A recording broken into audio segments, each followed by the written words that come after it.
चलिए ऑनलाइन वाले मित्र अभी हमको लग रहा है। Good morning Surya Pratap. सभी लोग जुड़े भाई फटाफट। जिनको इस वर्ष की परीक्षाएं देनी है उन बच्चों की व्यस्तताएं बहुत हो गई, क्योंकि अब समय है ही नहीं है। और जिनको अगले साल देनी है वो अपना पूरा प्लान बना के सिस्टमेटिक ढंग से काम करें। और एक सूचना और बता देनी है कि देखो, बहुत ढेर सारे लोग सलाह देते हैं। अ, मैं भी सलाह दूंगा, कुछ और लोग भी आपको सलाह देंगे, लेकिन व्यवहारिक यह है बेटा कि जब सलाह दी जाती है तो आदर्शवादी बातें की जाती है। तो आप सलाह सुनिए, किसी की सलाह सुनने में कोई आपत्ति नहीं है, लेकिन एक प्रबुद्ध व्यक्ति होने के नाते अपने दिमाग से सोचिए कि लिटरली क्या हो सकता है। अभी आप देखोगे सोशल मीडिया में एक से एक विद्वान प्रकट हो जाते हैं और वो आपको सलाह देते हैं कि कैसे करें तैयारी। तो बता देंगे कक्षा 6 से लेके 6 क्लास से लेके 12 तक के एनसीईआरटी पढ़ लो। कौन पढ़ा है? कोई एक आध पढ़ा हो तो मुझे बता दो, कोई नहीं पढ़ता। और समस्या यह है कि अगर एनसीईआरटी ही पढ़ना है तो हम लोगों की क्या जरूरत है? तो भैया हम यहाँ खड़े हैं इसीलिए कि आपको सारी बाधा से मुक्त कराएं। एनसीईआरटी पढ़ सकते हो, पढ़ो, कोई नुकसानदेह चीज नहीं है। लेकिन इतना पैनिक होके बताते हैं कि 6 क्लास से लेके और 12 तक के एनसीईआरटी पढ़ डालो। अरे भैया जी, तब पढ़ डाले जब हमको बेसिक इंफॉर्मेशन नहीं हो। और मैं बार बार कह रहा हूँ कि बाकी कोचिंग में क्या होता मुझे तो नहीं पता, हम तो क से पढ़ाते हैं। और मुझे नहीं लगता कि यहाँ एनसीईआरटी की आपको आवश्यकता महसूस होगी। पढ़ाई कोई भी करे बेटा, वो कोई नुकसानदेह नहीं है। किताब ऐसी ऐसी बता देंगे लोग कि पूछो मत। और मुझे लगता है किताब बताते समय भी थोड़ा प्रेजुडाइज होते हैं, यानी बायस्ड होते हैं। तो कुछ प्रमोशन के लिए हो जाता है और कुछ अपने व्यक्तिगत हित के लिए हो जाता है। बहुत नहीं पढ़ना है बेटा। ये लोग इतना आडंबर करते हैं ना कि पूछो मत। पर्यावरण के लिए 500 किताब, तो ज्योग्राफी के लिए 800 किताब, क्या मतलब तमाशा है। एक किताब को पढ़ो ना अब 100 बार, वो ज़्यादा बेहतर है। मैं आपको बताऊं बड़े भरोसे के साथ, आपके यहाँ यूनिवर्सिटी में एक टेक्स्ट बुक पढ़ाई जाती है, फिजिकल ज्योग्राफी, सविंदर सिंह की। खाली उनके साथ डिमार्केशन हो गया, उससे अच्छी फिजिकल ज्योग्राफी की किताब नहीं, आप पढ़ के तो देख लो। लेकिन कोई भी विद्वान नहीं नाम लेगा उनका। वो कुमार गौरव और ढेमाका माजिद हुसैन, पढ़ लो माजिद हुसैन। तो ठीक है, ऐसा नहीं है बेटा, बहुत कुछ है पढ़ने लिखने के लिए। आ, और हर कोई अपने हिसाब से सहज बुद्धि से समझे। मेरी सलाह मानेंगे तो सुरेश प्रसाद को पढ़िए। ज्योग्राफी में आपको पढ़ना है तो सुरेश प्रसाद को पढ़िए। ये बिहार में 12वीं में पढ़ाई जाती है सुरेश प्रसाद की किताब। एक बार पढ़ के देखो ना। मुझे नहीं लगता कि आपको भूगोल नहीं समझ में आएगा खुद से पढ़ के, और दूसरा कि आपके अंदर भूगोल की समझना विकसित हो जाए। तो ऐसी किताबें हैं बेटा, लेकिन अब बताने वाले क्या बताएंगे? माजिद हुसैन, फिर दुनिया भर के लोग हैं ना, तरह तरह की वो। हाँ हाँ हाँ, वो थोड़ा सा एक साइकोलॉजिकल प्रेशर कि अंग्रेजी में है तो बहुत अच्छा है, ऐसा नहीं है। हिंदी में भी अब बहुत सी अच्छी किताबें हैं। डियर खुल्लर अच्छी किताब है, माजिद हुसैन भी अच्छी किताब है, सविंदर सिंह बहुत अच्छी किताब है, एस एस ओझा की किताब बहुत अच्छी है, इलाहाबाद यूनिवर्सिटी के हेड ऑफ डिपार्टमेंट रहे ज्योग्राफी के। बीएचयू के बहुत ढेर सारे प्रोफेसर हैं जिनकी बहुत अच्छी किताब है। जलवायु विज्ञान की किताब है, क्लाइमेटोलॉजी, बीएचयू के हेड ऑफ डिपार्टमेंट रहे उनकी किताब है। सब बहुत अच्छी किताबें हैं मार्केट में, लेकिन 2-3 किताबों के पीछे पड़े। बस आप वही पढ़ो।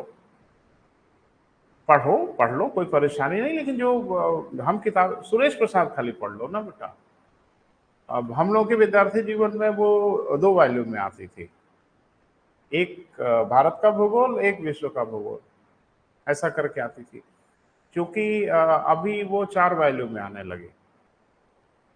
मैंने अभी मार्केट में एक बच्चे ने मुझे बताया कि सर वो 4 वॉल्यूम कर दिए हैं।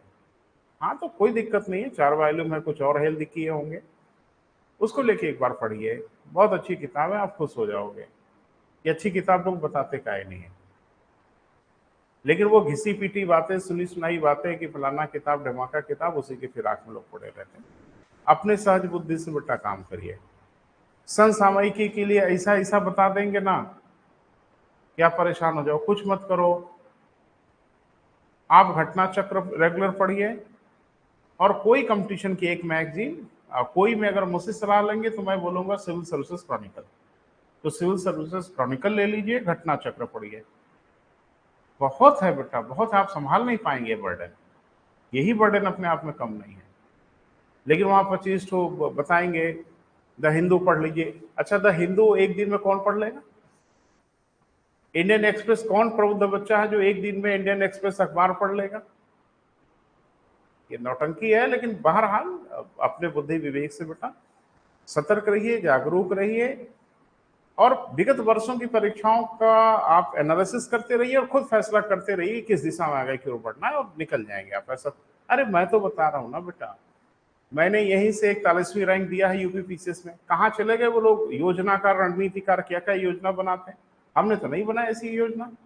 हमने तो बस यही कहा कि बेटा दैनिक अखबार अगर पढ़ सकते हो, कोई भी हिंदी इंग्लिश, तो जरा सा एक नजर डाल लिया करो, मोटी मोटी खबरें आपको दिख जाएंगी।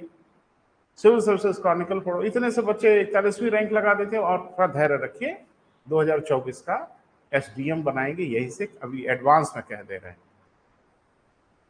तो वो रणनीति बनाने वाले लोग कहाँ रह जा रहे हैं भाई? फिर तो हम लोगों को एक आध सीट नहीं मिलनी चाहिए। ये बहुत बड़ी बड़ी कोचिंग है बेटा, दिल्ली में जाके देखो तो द विजन, द फलाना, धमाका, दृष्टि अगर मिला के देखो तो 5,000 बच्चे तो वही होंगे। तो ले लो पूरी नौकरी पीसीएस की अगर हिम्मत है तो। कहाँ सब रणनीति उन्नीति रह जाती है?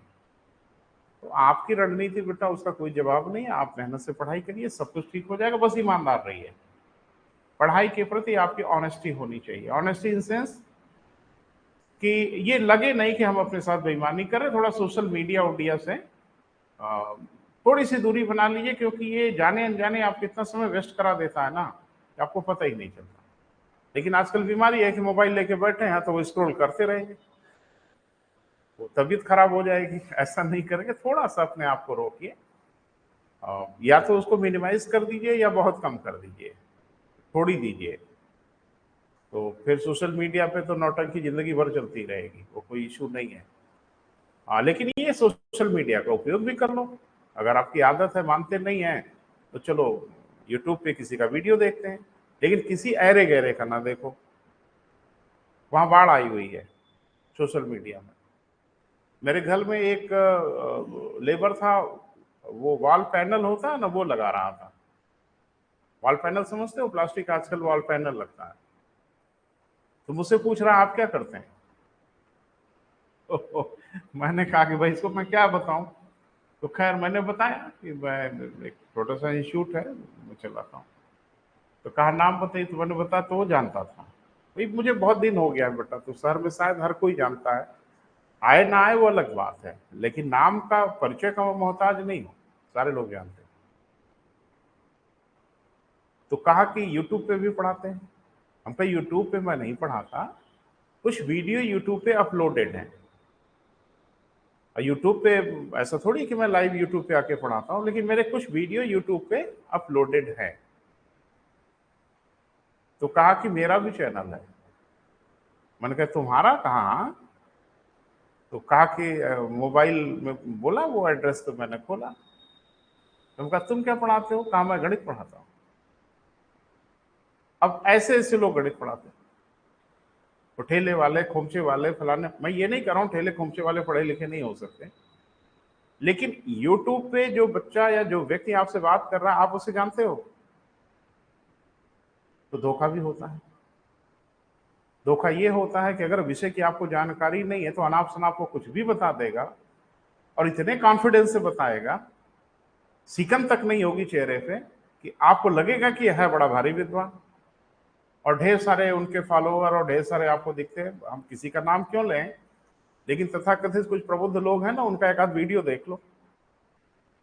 जो बहुत बड़े बड़े यूट्यूबर हैं इंडिया के, वो बिहार वहार के का जने हैं, उनका किसी कंटेंट पे एक वीडियो देख लो, आपको समझ में आ जाएगा कि दो कौड़ी का है, कोई मतलब नहीं है उसका। लेकिन बच्चों को क्या है, वो कुछ भी अगर उनको ठीक लगने लगे, कोई पढ़ाते समय गाली दे रहा हो, अंड बंड बोल रहा हो, वही उनको पसंद है तो वही सही, वही कर रहे हैं वो लोग। यूट्यूब पे सिर्फ आप उनको देखिए जिन्हें आप व्यक्तिगत रूप से जानते हैं। ऐसे टीचर जिनको आप व्यक्तिगत जानते हैं, बहुत टीचरों को आप जानते होंगे। ज्योग्राफी देखना है तो के सिद्धार्था का वीडियो देख लीजिए, एस ओझा का वीडियो देख लीजिए, ये बड़े रिनाउंड लोग हैं, परिचय के मोहताज नहीं है। लेकिन अभी ज्योग्राफी देखोगे तो एक से एक विद्वान प्रकट हो जाएंगे, लगेगा कि पूरा ज्योग्राफी के क्रिएटर ही हैं ये। यूट्यूब पे बेटा कभी धोखे में मत आइए। जब भी किसी के चैनल को या किसी वीडियो को देखिए तो ये जरूर तस्दीक कर लीजिए कि हु इज दैट पर्सन, वो आदमी कौन है। क्योंकि अगर आप इनिशिएट कर रहे हो तो आप धोखा खा जाओगे, क्योंकि इतने कॉन्फिडेंस से सब झूठ बोलते हैं कि आपको पता ही नहीं चलेगा कि गलत बयानी कर रहे हैं। अभी मैं एक पढ़ाएंगे आपको, तो एक यूट्यूबर कोई है, उसका बहुत ढेर सारा सब्सक्राइबर वगैरह है, तो उसने एक ऐसा ब्लंडर किया बेटा कि मैं तो शॉक्ड रह गया। अब मैं कौन होता हूँ प्रतिक्रिया देने की, मुझे क्या जरूरत है भाई, मैं किसी को सुधारने के लिए थोड़ी पैदा हुआ धरती पे। तो कह रहा है कि ब्रिटेन की मैग्ना कार्टा नामक स्थान पे सन 1215 में फलाना हुआ। मुझे तो इतनी ग्लानि हुई, जिस व्यक्ति को यही नहीं पता कि मैग्ना कार्टा स्थान है, मैग्ना कार्टा कोई चीज है, वो पढ़ा रहा है संविधान। बस वही है कि आप रट लिए दो चार शब्द और बच्चों को मूर्ख बना रहे हैं। तो ऐसे लोगों की बहुत भीड़ है बेटा, तो सतर्क रहिए, फायदे की जगह पे नुकसान हो जाएगा। जिसको आप पर्सनली जानते हैं उनको आप देखिए, और नहीं तो यूट्यूब ही बता देगा कि कौन अच्छे टीचर हैं, किसी यूट्यूबर यही बता देगा। लेकिन वहां थोड़ा सा बायस्ड होते हैं, क्योंकि प्रमोशन वाला मामला वहां होता है, वो किसी को प्रमोट करना चाहते हैं तो उसका नाम ले लेते हैं। लेकिन फिर भी आप देख के संतुष्ट हो लो, कि अगर ठीक लग रहा हो तो फिर आप देखिए, नहीं तो फिर आप टाइम वेस्ट कर रहे हो अपना। और यूट्यूब की एक परेशानी है कि सारे वीडियो रैंडम रहते हैं। किसी टॉपिक पे कुछ मिल गया, कहीं कुछ मिल गया, कोई फिलॉसफी झाड़ रहा है, कोई खाली आपको एंटरटेन कर रहा है। तो जैसे आप अगर रेगुलर एक सीक्वेंस में पढ़ना चाहते हैं तो यूट्यूब से नहीं पढ़ पाएंगे, क्योंकि वहां कोई सीक्वेंस से रेगुलरली जहां छोड़ा वहां से शुरू करने वाला नहीं है।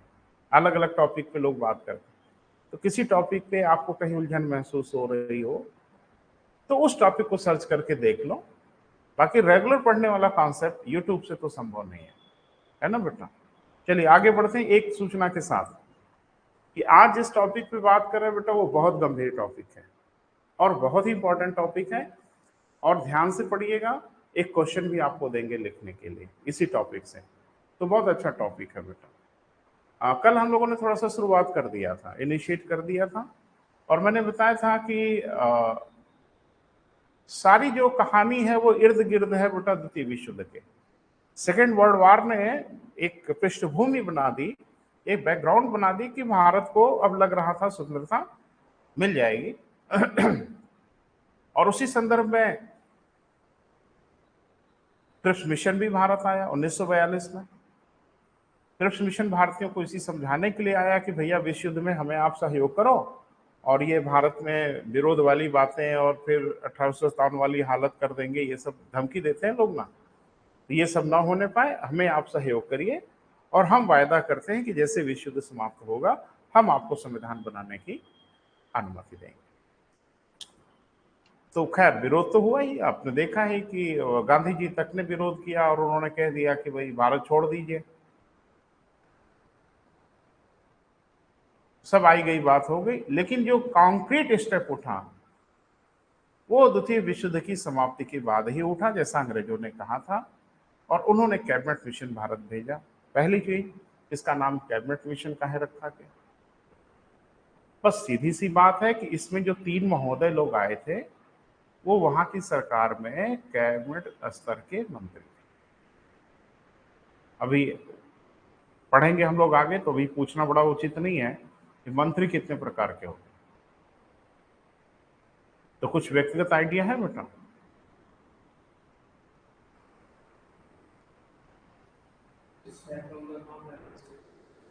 केंद्र की सुन ले, केंद्र की या राज्य की जो मंत्री परिषद होती है, देखो अभी हमें पूछना नहीं चाहिए, क्योंकि अभी हमने कुछ आपको पढ़ाया वढ़ाया है नहीं, लेकिन ऐसे पूछ ले रहे हैं कि बाई द वे सुनने सुनाने में अगर आपको कुछ आइडिया हो तो पहले हम थोड़ा शुरुआत कर देते हैं, क्योंकि इसमें एक शब्द आया है कैबिनेट, तो थोड़ा सा समझना है कि क्या मामला है। जैसे एक होती है बेटा, इसको हम लोग कहते हैं मंत्री परिषद, बोले, जिसको काउंसिल ऑफ मिनिस्टर कहते हैं। क्लियर है? तो हिंदी में हम लोग क्या बोलते हैं? मंत्री परिषद। तो मंत्री परिषद में कितने प्रकार के मंत्री होते हैं? तो कहा जाता है ना कि प्रधानमंत्री को सहायता के लिए एक मंत्री परिषद होगी। तो जाहिर सी बात है कि पीएम तो ऊपर ही है बेटा, इनके सहयोग के लिए, इनके कार्यों में मदद के लिए एक मंत्री परिषद होती है, काउंसिल ऑफ मिनिस्टर होती है। लेकिन कभी कभी आप एक शब्द सुनते हैं मंत्रिमंडल। अच्छा, एक जो फ्रेशर बच्चा होता है उसको लगता है कि अरे मूड का मामला है, आज मंत्रिपरिषद बोल रहे हैं, कल मंत्रिमंडल बोल देंगे। ऐसा नहीं है, देयर इज डिफरेंस। तो क्या डिफरेंस है बेटा, उसको समझोगे तो क्लियर होगा। मंत्री परिषद में कितने प्रकार के मंत्री होते हैं, इसको थोड़ा जानना बहुत जरूरी है। इसमें एक मंत्री होते हैं जिनको हम लोग कहते हैं कैबिनेट मंत्री। बोले बेटा, कैबिनेट मिनिस्टर कहा जाता है। ठीक है? अब जितने भारी भरकम विभाग हैं, जितने भारी भरकम कार्य हैं, वो कैबिनेट मंत्रालय के अधीन होता है। जैसे रक्षा मंत्रालय या रक्षा मंत्री जो हुआ वो कैबिनेट मंत्री हो गया, गृह मंत्री जो है कैबिनेट मंत्री हो गया, वित्त मंत्री कैबिनेट मंत्री हो गया। इस तरह से जो बड़े बड़े कार्य हैं वो एक मंत्री को सौंपे जाते हैं, और उस मंत्री को हम लोग बोलते हैं बेटा कैबिनेट मंत्री। क्यों कैबिनेट मंत्री कहते हैं? क्योंकि उस विभाग का वो सर्वे सर्वा होता है, यानी उसी के हस्ताक्षर से सारे कार्य हो जाते हैं। प्राइम मिनिस्टर वहां रोजमर्रा के कार्यों में दखल नहीं देते। हाँ, नीतिगत मामलों में सुझाव दे सकते हैं, लेकिन डे टू डे के वर्क में प्राइम मिनिस्टर का वहां कोई दखल नहीं होता। वो समझ लो कि अपने विभाग या मंत्रालय के प्रधानमंत्री ही हैं, उन्हीं की दस्तखत, उन्हीं की साइन से सब कुछ हो जाएगा। क्लियर है? जैसे मैं एक उदाहरण आपको बता रहा हूं, जैसे हमारे यहाँ एक है बेटा रक्षा मंत्रालय, तो कोई रक्षा मंत्री होगा। तो रक्षा मंत्री कोई कौन होगा? राजनाथ सिंह है माननीय, तो राजनाथ सिंह रक्षा मंत्री है। रक्षा मंत्रालय भी बहुत बड़ा है, बहुत बड़ा है। तो इसमें आप देखोगे कि 3 विभाग हैं रक्षा मंत्रालय में: रक्षा विभाग, रक्षा उत्पादन आपूर्ति विभाग, रक्षा अनुसंधान विकास विभाग। माने ये हैं, मैं उदाहरण नहीं दे रहा हूं। रक्षा मंत्रालय में 3 विभाग हैं, एक तो रक्षा विभाग है, एक है रक्षा उत्पादन आपूर्ति विभाग है, और एक रक्षा अनुसंधान एवं विकास विभाग है। ये तीनों अलग अलग कार्य करते हैं। अब तीनों के हेड होते हैं जो सचिव स्तर के होते हैं। तो अब ये लिटरली संभव नहीं होता बेटा कि एक कैबिनेट मंत्री सबको हैंडल कर ले, तो वो फिर अपना असिस्टेंट रखता है। कौन? कैबिनेट मंत्री। प्रधानमंत्री ने असिस्टेंट रख लिया कैबिनेट मंत्री को, और कैबिनेट मंत्री को भी लगता है हम भी हल्के में नहीं है ठीक है, तो हमको भी चाहिए असिस्टेंट। तो अब कैबिनेट मंत्री क्या करता है, वो अपने अधीनता में 1, 2, 3 जितनी रिक्वायरमेंट उसकी हो वो रखता है राज्य मंत्री। बहुत ढेर सारे बच्चे ये कंफ्यूज होते हैं कि राज्य मंत्री माने राज्य वाले मंत्री। तो ध्यान से सुनिए, केंद्र में भी राज्य मंत्री होते हैं, राज्यों में भी राज्य मंत्री। राज्य मंत्री माने राज्य से सरोकार नहीं है। तो कौन हो गए बेटा? राज्य मंत्री। तो कै ठो हो गए? 3 ठो। इनको भी बोलेंगे राज्य मंत्री, इनको भी बोलेंगे राज्य मंत्री। क्लियर है? अब राज्य मंत्री ऑटोनॉमस वर्क नहीं कर सकते, सहयोग करते हैं। अंतिम दस्तखत मुहर कैबिनेट मंत्री करता है। लेकिन कभी कभी कैबिनेट मंत्री की जब व्यस्तता बहुत अधिक होती है तो किसी राज्य मंत्री को पूरा अधिकार दे देता है, तब उनको कहा जाता है स्वतंत्र प्रभार के राज्य मंत्री। नहीं समझ पा रहे हो? कैबिनेट मंत्री अपने सहयोग के लिए राज्य मंत्रियों को रखता है, लेकिन राज्य मंत्री अपने साइन से, अपनी दस्तखत से कोई काम नहीं कर सकते। लास्ट अप्रूवल उसको लेना होगा किससे? कैबिनेट मंत्री से। कैबिनेट मंत्री प्रधानमंत्री से अप्रूवल नहीं लेता, क्योंकि वो अपने आप में सर्वशक्तिमान होता है। कभी कभी कैबिनेट मंत्री का वर्कलोड बहुत अधिक होता है, तो वो नहीं चाहता कि राज्य मंत्री फाइल हमारे टेबल पर लेके आए, तो राज्य मंत्री को कह देते हैं कि भाई जो विभाग आपको हम सौंप रहे हैं, जो कार्य आपको सौंप रहे हैं, वहां आप डिसीजन ले लीजिएगा, फैसला खुद कर लीजिएगा। तब उनके नाम के आगे जोड़ दिया जाता है स्वतंत्र प्रभार के राज्य मंत्री।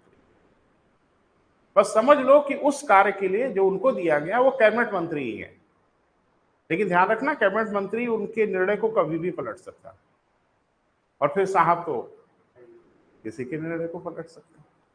तो अब इसमें एक चीज ये होता है कि राज्य मंत्री भी कभी कभी नफासत दिखाते हैं, तो कहते हैं कि हमको भी मदद की जरूरत है, बहुत बड़ा काम हमारे जिम्मे है, तो ये अपने अधीन रख लेते हैं डिप्टी मिनिस्टर, जिनको कहते हैं उप मंत्री। क्या कहते हैं बेटा? उप मंत्री। सबके उप मंत्री हो सकते हैं, नहीं भी हो सकते, लेकिन राज्य मंत्री अपनी अधीनता में डिप्टी मिनिस्टर रख सकता है। तो राज्य मंत्री के जिम्मे कोई बड़ा काम है तो उसके छोटे छोटे हिस्से कर लिया दो ठो, और दो उप मंत्रियों को डिप्यूट कर दिया कि आप लोग इसको देखिएगा, निरीक्षण नियंत्रण का काम आप लोग करिएगा। तो बड़ा दमदार जो मंत्री है वो कौन है बेटा? कैबिनेट मंत्री। और वास्तव में सरकार यही चलाते हैं, क्योंकि सारा उत्तरदायित्व तो है प्रधानमंत्री का, लेकिन प्रधानमंत्री तो बेटा एक आदमी है ना, दो हाथ, दो पैर, दो आंख, यही वाला आदमी है ना, वो इतने काम को कैसे देख सकता है? लिटरली ये संभव ही नहीं है। तो वो डेलीगेट कर देता है, अपने अधिकारों को प्रत्यायोजित कर देता है कि भाई काम मेरा है, आप देख लीजिए। इसलिए आपने देखा होगा कि जब कोई मंत्री रिजाइन करता है, कैबिनेट मंत्री, तो तुरंत वो अधिकार प्रधानमंत्री के अधीन चला आता है। जैसे मनमोहन सिंह की सरकार में आपने देखा कि कोयला मंत्री जब इस्तीफा दिए तो प्रधानमंत्री कार्यालय के अधीन चला गया, यानी प्रधानमंत्री के अधीन चला गया कोयला मंत्रालय। उसी में घोटाला पोटाला हुआ, इसमें मंत्री कम, प्रधानमंत्री ही नप गए। भाई जिसके अधीन जो मंत्रालय होगा जवाब तो उसको देना पड़ेगा ना, बोल नहीं रहे। ये पूरा बेटा डायग्राम है। तो इसमें सबसे जो ताकतवर मंत्री होते हैं वास्तव में वो कैबिनेट मंत्री होते हैं। और कैबिनेट मंत्री माने ये समझ लो कि प्रधानमंत्री है वो कम से कम अपने इलाके के, और प्राइम मिनिस्टर उनके मामलों में अक्सर दखल नहीं करता। हाँ, नीतिगत कोई मामला होता है तो उसमें सलाह मशवरा देते हैं कि ऐसे नहीं ऐसे करो। लेकिन इतना जरूर समझ लें कि कैबिनेट मंत्री मनमाना नहीं कर सकते। काम अच्छा करेंगे, प्रधानमंत्री आपको ऑटोनॉमी दिया हुआ है, काम अगर खराब करेंगे प्रधानमंत्री तुरंत आपसे अधिकार ले लेगा, क्योंकि ये पावर दिया हुआ है। कैबिनेट मंत्री के पास अलग से कोई अधिकार नहीं होता, वो सब प्रधानमंत्री की शक्ति है, जो उसमें से वो अपनी शक्ति दे देता। वो ऐसे समझो ना कि जैसे मैं अपनी बाइक आपको दे दिया, कि लो भैया 1 महीना चलाओ, अब जोर जोर से चलाइए, स्टंट दिखाइए, जो मन करे वो करिए। हम कहाँ देख रहे हैं? जब हमने 1 महीने के लिए दे दिया तो सब मान के दे दिया, जब जैसी मर्जी करे वैसे चलाओ। लेकिन कभी मैं गया घूमने, कहीं बाहर निकला और देखे ले कि मेरी बाइक स्टंट दिखा रहे हो, तो हो सकता मैं यूं ही कहूँ कि रुको भैया, चाबी दीजिए और बाइक दीजिए, घर जाइए। नहीं देंगे? काहे नहीं देंगे भाई, बाइक मेरी है, देना ही पड़ेगा। तो प्रधानमंत्री इसी तरह से वो कभी भी चाबी ले सकता। क्लियर है बेटा? तो ये लोग on the behalf of prime minister काम को करते हैं, तो बड़े ताकतवर होते हैं। चूंकि कैबिनेट मिशन में कैबिनेट स्तर के मंत्री आए थे, कैबिनेट स्तर माने आप समझ ही रहे हो, इसलिए इसको हम लोग बोलते हैं कैबिनेट मंत्री। तो मंत्री परिषद में कितने प्रकार के मंत्री बेटा? कैबिनेट मंत्री, राज्य मंत्री, उप मंत्री, एक ठो और है, वो अमूमन नहीं रखा जाता, इसको कहा जाता है पार्लियामेंट्री सेक्रेटरी, संसदीय सचिव। वो भी जगह है लेकिन नियुक्ति होती नहीं। अरे भाई ये हेल्पर ले लिए, ये भी हेल्पर ले लिए, अब इतने वीआईपी हो गए कि इनको भी हेल्पर चाहिए।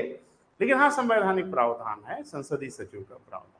बहरहाल, तो इसमें कौन लोग आए बेटा? 3 लोग आए, जरा फिर से रिपीट कर दें। एक तो पैथिक लॉरेंस, एवी अलेक्जेंडर और स्टेफर्ड पेप्स। अध्यक्षता कर रहे थे पैथिक लॉरेंस, इसलिए कि वही भारत मंत्री थे, भारत की लाइबिलिटी उन्हीं की जिम्मे थी, वो अध्यक्षता कर रहे थे। ये लोग भारत आए और अच्छे मन से आए, मैंने इरादा उरादा एकदम साफ करके आए थे कि अब विदाई की बेला है, अब भारत को छोड़ेंगे। तो कैबिनेट मिशन इस बार एकदम साफ दिल से भारत आया और कहा कि इस बार अब भारत में सबको संतुष्ट करेंगे। यानी अगर भारत को हम छोड़ के जाएंगे तो कोई वर्ग, कोई समुदाय हमसे ये ना कंप्लेन करे कि अंग्रेजों ने हमारे साथ बेईमानी कर लिया। और मैंने कहा ना कि जब आप इस फार्मूले पे चलते हैं कि सबको संतुष्ट कर लें, तो आप किसी को संतुष्ट नहीं कर पाते। आम जीवन की भी बात है, आप जब सबको सेटिस्फाइड करने की कोशिश करोगे तो आप शायद किसी को सेटिस्फाइड नहीं कर पाओगे। मैंने कहा था ना कि दो भाइयों के बीच में अगर कोई कितनी भी निष्ठा से बंटवारा करे, लेकिन उसके ठीकरा तो उसके सर पे फूट ही जाएगा कि बेईमानी किया, दोनों बोलेंगे। क्लियर है बेटा? तो कैबिनेट मिशन ने जो कुछ किया बेटा, वो आपके सामने अभी हम दिखाने जा रहे हैं। लेकिन इतना जरूर था कि इस बार कैबिनेट मिशन ने जरूर कह दिया कि बेईमानी नहीं होने देंगे। और मुझे लगता है कि यही सब भारत के विभाजन का कारण भी बन गया। तो कैबिनेट मिशन की योजना तक तो शायद हम लोग पहुंच गए। और हम लोगों ने कल ये पढ़ा था कि कैबिनेट मिशन की योजना के आधार पर ही भारत के संविधान का निर्माण हुआ। तो आखिर वो योजना क्या थी, तो थोड़ा विस्तार से बेटा, सिविल सर्विसेज के लिए पढ़ना है हम लोगों को, तो थोड़ा डिटेल में हम लोग बात करेंगे। तो लिख लें, कैबिनेट मिशन की योजना। ऑनलाइन वाले मित्र भी ध्यान से पढ़ें बेटा, एक क्वेश्चन हम देंगे लास्ट में, सबको लिखना होगा।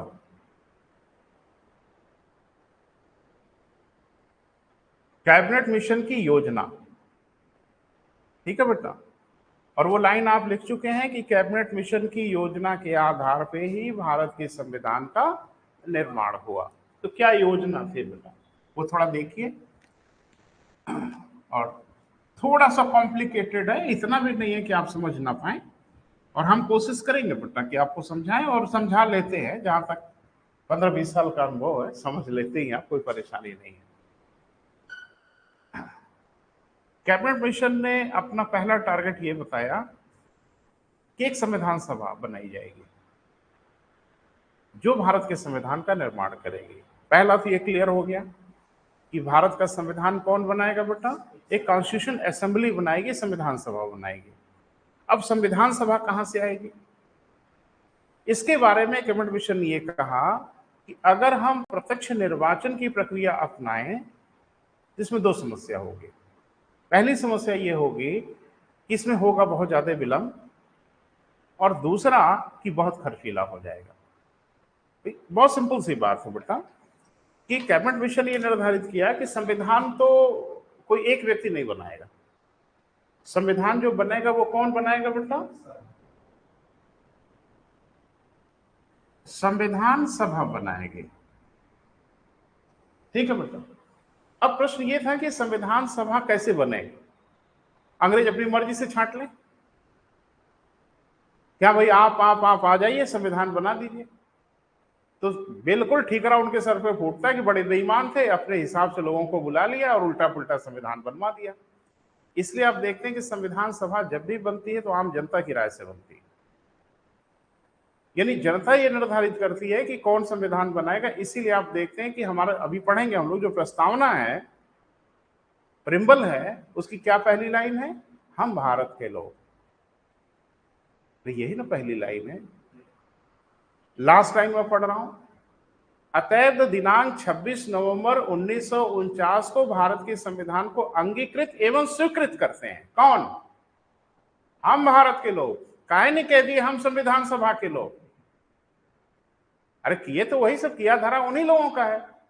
तो प्रस्तावना में लिखे होते कि हम संविधान सभा के लोग, और जो नौटंकी बीच में उसको छोड़ो, नीचे की लाइन में अतः दिनांक 26 नवंबर 1949 को संविधान को स्वीकृत व अंगीकृत करते। किए तो उन्हीं लोगों ने, कि भारत की जनता ने किया, लेकिन ठीकरा किसके सर फोड़ा गया, भारत की जनता के, हम भारत के लोग। इसका यह मतलब है कि भारत के संविधान को भारत की जनता ने बनाया है। क्लियर है बेटा? तो अब ये कैसे हो जाता है बेटा, वो जरा समझिए। संविधान सभा के लोग जो आएंगे वो जनता की राय से आने चाहिए, और तब संविधान सभा जो संविधान बनाएगी वो जनता का बनाया हुआ संविधान कहलाएगा। प्रत्यक्ष जनता भले संभव ही नहीं है बेटा कि प्रत्यक्ष जनता संविधान बना लेगी। एक से एक महान जनता है, कुछ लठ लेके आएंगे, कुछ जूते चप्पल हाथ में लेके आएंगे, तू में हुआ तो वहीं शुरू हो जाएंगे, ऐसे बनेगा संविधान? नहीं। ऐसे समझो, आज संसद एक कानून बनाती है ना बेटा, संसद कानून बनाती है, तो संसद का बनाया गया कानून काहे वैधानिक माना जाता है? सर्वोच्च न्यायालय से लेकर सारे लोग सर झुका के क्यों मान लेते हैं? क्योंकि यह कानून देश ने बनाया है। देश की जनता ने अपने प्रतिनिधियों को चुन चुन के वहां पे भेजा है और पीठ ठोक के भेजा है, जाओ कानून बनाना, हम अनुमति दे रहे हैं। तो अगर वो कानून बनाएंगे तो आपकी अनुमति मानी जाएगी, हाँ या ना? मानी जाएगी ना। अगर मुख्यमंत्री कहे कि भाई ये कोचिंग की क्या राय हम जानना चाहते हैं और हम आपको भेज दिए, जाइए कोचिंग की राय दीजिए, अब आपकी राय नहीं है वो जो कुछ आप बोलेंगे वो आप भले बोलेंगे, लेकिन वो आपकी राय किसकी मानी जाएगी?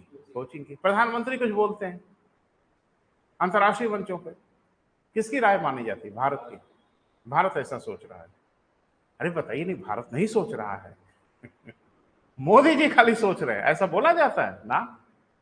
तो भारत की राय है, वो भारत के प्रधानमंत्री अगर वो कुछ बोलते हैं तो पूरे भारत की राय मानी जाती है, चाहे पूरे भारत की राय हो ना हो। तो थोड़ा समझिए, पहला ये था कि संविधान सभा जो बने, ये बड़ा भारी प्रश्न था कैबिनेट मिशन की योजना के समक्ष कि वयस्क मतदाता के आधार पर संविधान सभा के सदस्यों का प्रत्यक्ष निर्वाचन करा लिया जाए। एक तो तरीका ये था, वयस्क मतदाता के आधार पे कैसा बेटा? प्रत्यक्ष निर्वाचन करा लिया जाए, जो निर्वाचन, और ये सबसे सही तरीका था संविधान सभा के गठन के लिए, सबसे उचित तरीका था। लेकिन इसमें बड़ी समस्याएं थी। पहली समस्या ये थी कि भारत में अभी इसके पहले इस तरह का कोई प्रत्यक्ष निर्वाचन तो कभी हुआ नहीं था। अरे भाई, जो निर्वाचन वगैरह 1919 से आप देख रहे हैं, ये तो पैसे रुपए के आधार पर होता था, आम जनता तो इसमें भाग लेती नहीं थी। और संविधान सभा जब बनेगी तो आम जनता के प्रत्यक्ष निर्वाचन के आधार पर बनेगी। तो पहले मतदाता सूची बनाना, ये अपने आप में टेढ़ी खीर थी एट दैट टाइम। अभी भी मतदाता सूची बनती है, बनाई है, उसमें थोड़ा संशोधन होता है तो नाक में दम हो जाता है। अभी नए सिरे से बनाना एक गंभीर समस्या। दूसरा कि पूरे भारत में निर्वाचन करा पाना, दूसरी गंभीर समस्या। अभी आपके यहाँ जो आम चुनाव होता है 5-5, 6-6, 7-7 चरण में होता है, महीना 1.5 महीने का समय लग जाता है तब, जबकि भारत में हर जगह सड़कें हैं, आपके पास हवाई जहाज है, आपके पास मोबिलिटी है, आपके पास इंटरनेट है, आपके पास मोबाइल है, आपके पास सब कुछ है, उसके बाद ये आलम है। और जरा मुझे बताइए ना बेटा, 1946 में क्या आलम था? आज भी मैंने सुना है कि भारत के कुछ, आज 21वीं शताब्दी में, कि भारत के कुछ पोलिंग बूथ हैं जहां पे पोलिंग पार्टियां 3-4 दिन पहले रवाना हो जाती हैं, गधे से, घोड़े से, खच्चर से जाना पड़ता है, बहुत आइसोलेटेड एरिया में। अच्छा, 1946 में चुनाव करा लेते? ना कोई सड़क थी हर जगह, ना कोई कनेक्टिविटी थी, ना आपके पास मोबाइल था, ना आपके पास इंटरनेट था, आप कैसे चुनाव करा लेते? और अगर करा लेते, ये प्रक्रिया बहुत लंबी हो जाती, बहुत बड़ी हो जाती बेटा। तो उन्होंने कहा कि इस विकल्प को खत्म। अच्छा है, परंतु प्रैक्टिकेबल नहीं, व्यवहारिक नहीं, इसको हम नहीं करा पाएंगे।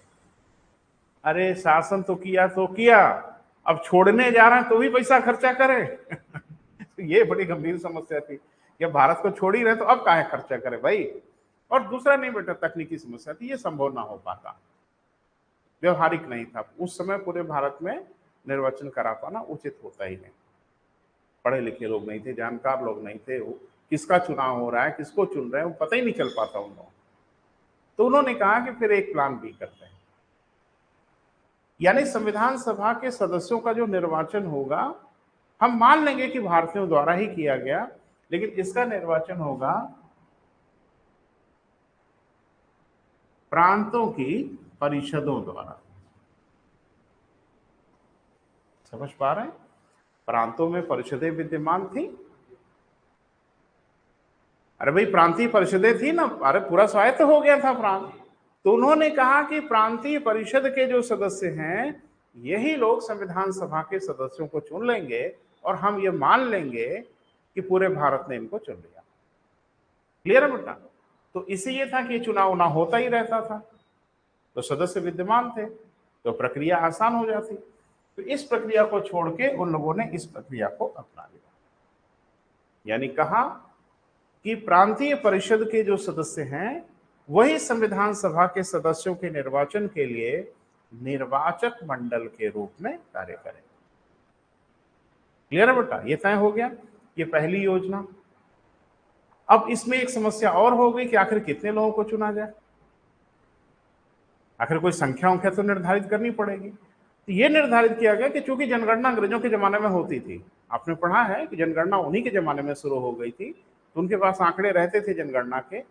उन्होंने कहा कि प्रत्येक 10 लाख की जनसंख्या पे एक सदस्य के अनुपात में चुना जाएगा। फिर से सुनिए बेटा, कैबिनेट मिशन ने पहला तो ये बना दिया कि भाई प्रत्यक्ष निर्वाचन नहीं कराएंगे और प्रांतीय परिषदों का उपयोग कर लेंगे निर्वाचक मंडल के रूप में।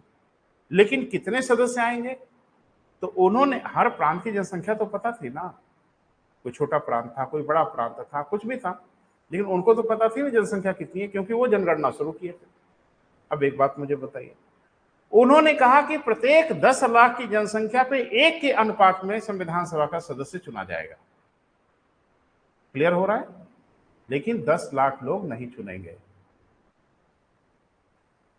ये तो कहा गया कि हम एवरेज मानेंगे कि 10 लाख की जनसंख्या पे एक संविधान सभा का सदस्य होगा, लेकिन 10 लाख लोग नहीं चुनेंगे। उस प्रांत की जो प्रांतीय परिषद होगी वो लोग चुनेंगे, लेकिन अनुपात रहेगा 10 लाख पर एक के हिसाब से। क्लियर है बेटा? तो 10 लाख के एक के हिसाब से ही भारत की उस समय कुछ तो जनसंख्या रही होगी। हाँ या ना बोलेंगे? भाई उस समय भारत एक प्रदेश की नहीं, पूरे भारत की जितनी सदस्य संख्या रही होगी, जनसंख्या रही होगी, उसमें अगर 10 लाख से भाग दे दें तो कुछ ना कुछ तो आएगा ना। और प्रांतों में फिर उसको डिस्ट्रीब्यूट कर लेंगे, किस प्रांत को कितना मिल रहा है 10 लाख पे एक पे, किस प्रांत को कितना मिल रहा है 10 लाख पे एक से। क्लियर है बेटा? पहली लाइन लिखो, कैबिनेट मिशन ने यह निर्धारित किया कि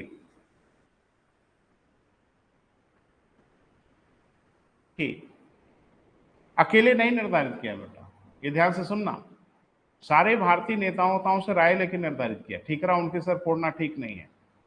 कैबिनेट मिशन ने यह निर्धारित किया कि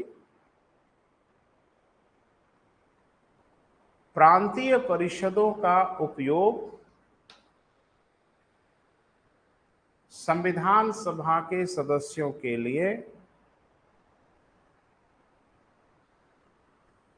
निर्वाचक मंडल के रूप में किया जाएगा। निर्वाचक मंडल के रूप में किया जाएगा।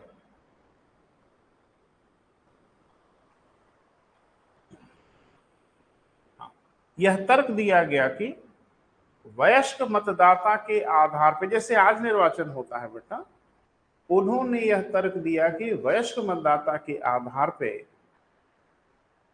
निर्वाचन कराने में, वयस्क मतदाता के आधार पर निर्वाचन कराने में अत्यधिक विलंब होगा तथा अत्यधिक खर्चीली प्रणाली होगी।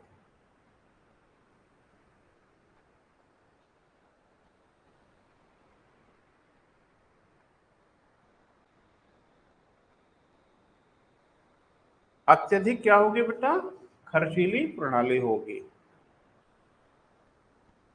ठीक है बेटा? तो कौन सा विकल्प चुन लिया उन लोगों ने? ये वाला सही है ना? बने वो कहते हैं ना कि सांप भी मर जाए लाठी भी ना टूटे। तो अरे भाई प्रांतीय परिषदों को कौन चुना था? भारतीयों ने चुना था। तो जिनको भारतीय ने चुना था वो लोग संविधान सभा के लोगों को चुन रहे हैं, वो राष्ट्रपति वाली हालत है। भाई जिनको हम लोग चुनते हैं वो राष्ट्रपति को चुन लेते हैं। तो मान लेते हैं कि भारत का राष्ट्रपति जनता द्वारा ही निर्वाचित है, प्रत्यक्ष भले ना हो, अप्रत्यक्ष तो है ही है। तो एक बात ध्यान रखना, ऐसे विकल्प आपको परीक्षा में दिखेंगे। संविधान सभा के सदस्यों का निर्वाचन प्रत्यक्ष जनता द्वारा हुआ, संविधान सभा के सदस्यों का निर्वाचन अप्रत्यक्ष जनता द्वारा हुआ। विकल्प क्या होगा बेटा, चूज कर लीजिएगा, तबाही मचाएंगे वो विकल्पों से। और आप ये समझ नहीं पाते कि यहां से भी पूछा जा सकता है, वहीं से पूछा जाएगा, और ऐसे ढंग से पूछा जाएगा कि पढ़ के भी आप चौपट करके आते हैं। तो ये सतर्क रहिएगा बेटा।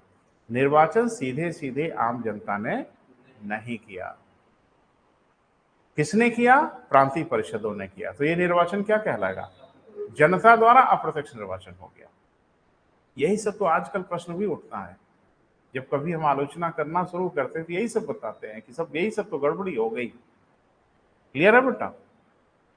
अब अगला स्टेप क्या? उन्होंने कहा कि प्रत्येक 10 लाख की जनसंख्या पे संविधान सभा की एक सदस्य को निर्वाचित किया जाएगा। यानी संविधान सभा का जो एक व्यक्ति होगा वो 10 लाख भारतीयों का प्रतिनिधि माना जाएगा, और अगर वो कुछ बोलेगा तो मान लिया जाएगा कि 10 लाख भारतीय कह रहे हैं। क्लियर है बेटा? यानी बोलेगा एक आदमी, लेकिन पीछे की आवाज होगी कितने लोगों की? 10 लाख लोगों की आवाज होगी। इस तरह से पूरा भारत, वो कहते हैं ना कि एक संकुचित रूप में बना लिया जाएगा। 10 लाख पे एक के हिसाब से पूरे भारत को जुटा लिया जाएगा, और वो पूरा भारत क्या कहलाएगा बेटा? संविधान सभा। अब थोड़ा ध्यान से देखिए बेटा, मामला थोड़ा टेढ़ा मेढ़ा होगा।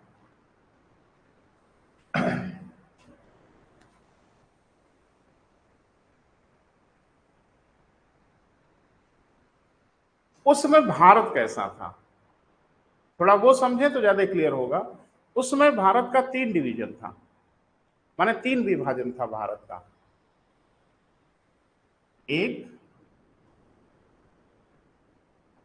ब्रिटिश भारत, इसका अभिप्राय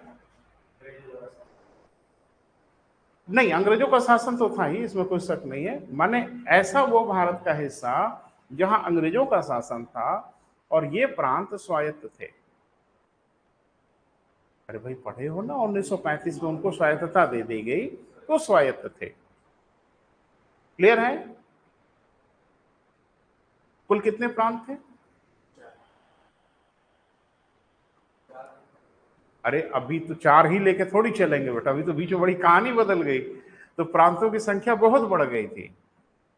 तो उनके जो प्रांत हो गए थे बेटा, वो 11 प्रांत हो चुके थे। क्लियर है? और ये सारे के सारे प्रांत क्या थे? स्वायत्त थे। स्वायत्त इन सेंस कि उनको स्वतंत्र रूप से अपना अधिकार दे दिया गया। तो ब्रिटिश भारत माने 11 जो प्रांत थे वहां से संविधान सभा के लोग चुने जाएंगे। लेकिन किस आधार पर चुने जाएंगे? 10 लाख पर एक के हिसाब से। तो इन 11 प्रांतों की जो जनसंख्या रही होगी, उसमें अगर 10 लाख से भाग दिया जाए तो कोई ना कोई संख्या आती होगी। वो संख्या आई 292। क्लियर है? किस हिसाब से बेटा? 10 लाख पर एक के हिसाब से संविधान सभा के सदस्यों की संख्या निर्धारित हो गई ब्रिटिश प्रांतों से कितना? 292। इसके अलावा अंग्रेजों का शासित एक और क्षेत्र था जिसको कहा जाता था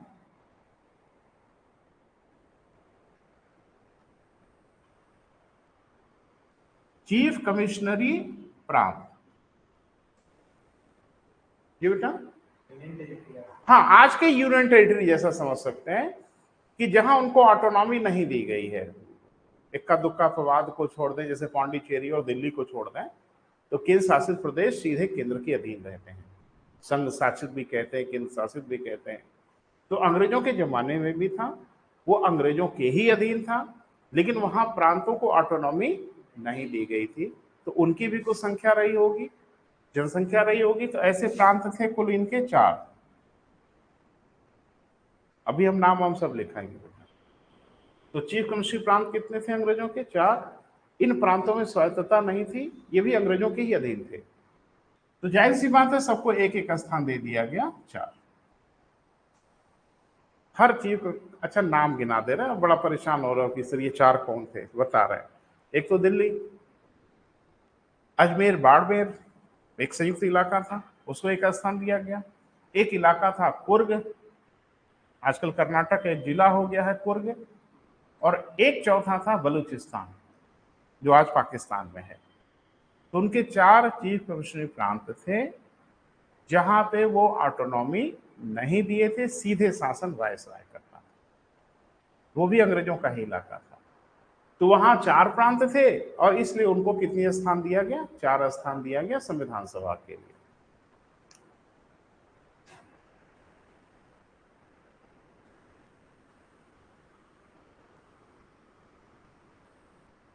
देसी रियासत, तो देसी रियासतों में भी कुछ जनसंख्या रही होगी, हाँ या ना? अरे वो जानवरों पे थोड़ी शासन करते थे, मनुष्यों पे करते थे। तो इसमें भी देखा कि 10 लाख में एक हिसाब से 93। लेकिन एक गंभीर समस्या कि देसी रियासतों में तो कोई परिषद ही नहीं होती थी। अरे कुछ हाँ ना बोलते रहिए। देसी रियासतों में ना उनका गवर्नर होता था ना परिषद होती थी, तो फिर 93 कहां से आएंगे? वो अभी रहने दो, उसमें बड़ा बवाल है, वो हम बाद में बताएंगे। लेकिन उन्होंने कहा कि अगर देसी रियासतें भी आपके साथ आने के लिए तैयार हों, हम ये कोई गारंटी नहीं देंगे कि वो आए या ना आए, लेकिन अगर देशी रियासतें आपके साथ आने के लिए तैयार हों तो जनसंख्या के हिसाब से उनको 93 स्थान दीजिएगा। क्लियर है बेटा? तो जैसे ये दिमाग, तो देसी रियासत से कोई आएगा कैसे? राजा साहब तलवार लेके खुद ही चले आए या अपने यहां से किसी को भेज दें। तो उसका नियम ये बनाया गया कि पहले जब ये सब कंप्लीट हो जाएगा, यानी 296 है ना बेटा, अंग्रेजों के अधीन था। ये 296 जब निर्वाचित हो जाएंगे तो फिर एक समिति बनाई जाएगी, देसी रियासत समझौता समिति। लेकिन ये कब बनेगा? जब निर्वाचन हो जाएगा तब ना बनेगा। तो पहले इसका निर्वाचन हो जाए, फिर वो अपने बीच से एक समिति बनाएंगे जिसका नाम रखा जाएगा देसी रियासत समझौता समिति। और फिर रियासतों की एक समिति बने, दोनों बातचीत करें, फिर ये निर्धारित करें कि आखिर वो 93 लोग कहां से आएंगे। लेकिन ये उन्होंने जगह छोड़ दिया कि अगर देसी रियासतें आना चाहें तो आए, लेकिन कोई जोर जबरदस्ती नहीं होगी। उनका मन होगा तो आएंगे, मन होगा तो नहीं आएंगे। इस तरह से कैबिनेट मिशन ने निर्धारित किया कि संविधान सभा के जो कुल सदस्य संख्या होगी वो होगी कितनी बेटा, देख लो, 7 to 9।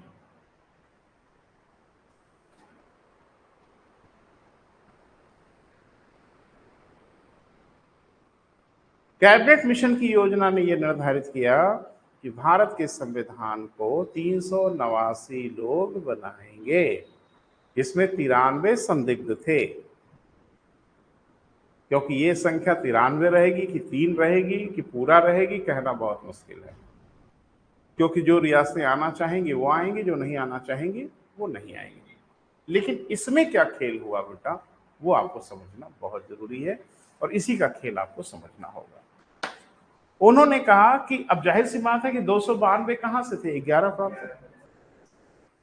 तो 11 प्रांतों में इनकी जनसंख्या अलग अलग रही होगी, तो बराबर बराबर से 11 में नहीं बांटा जाएगा। इन्होंने एक खेल खेला बेटा, वो जरा समझिए, और वो समझ लेंगे तो मेरा मिशन कामयाब हो जाएगा आजकल। इसको छोड़ दीजिए।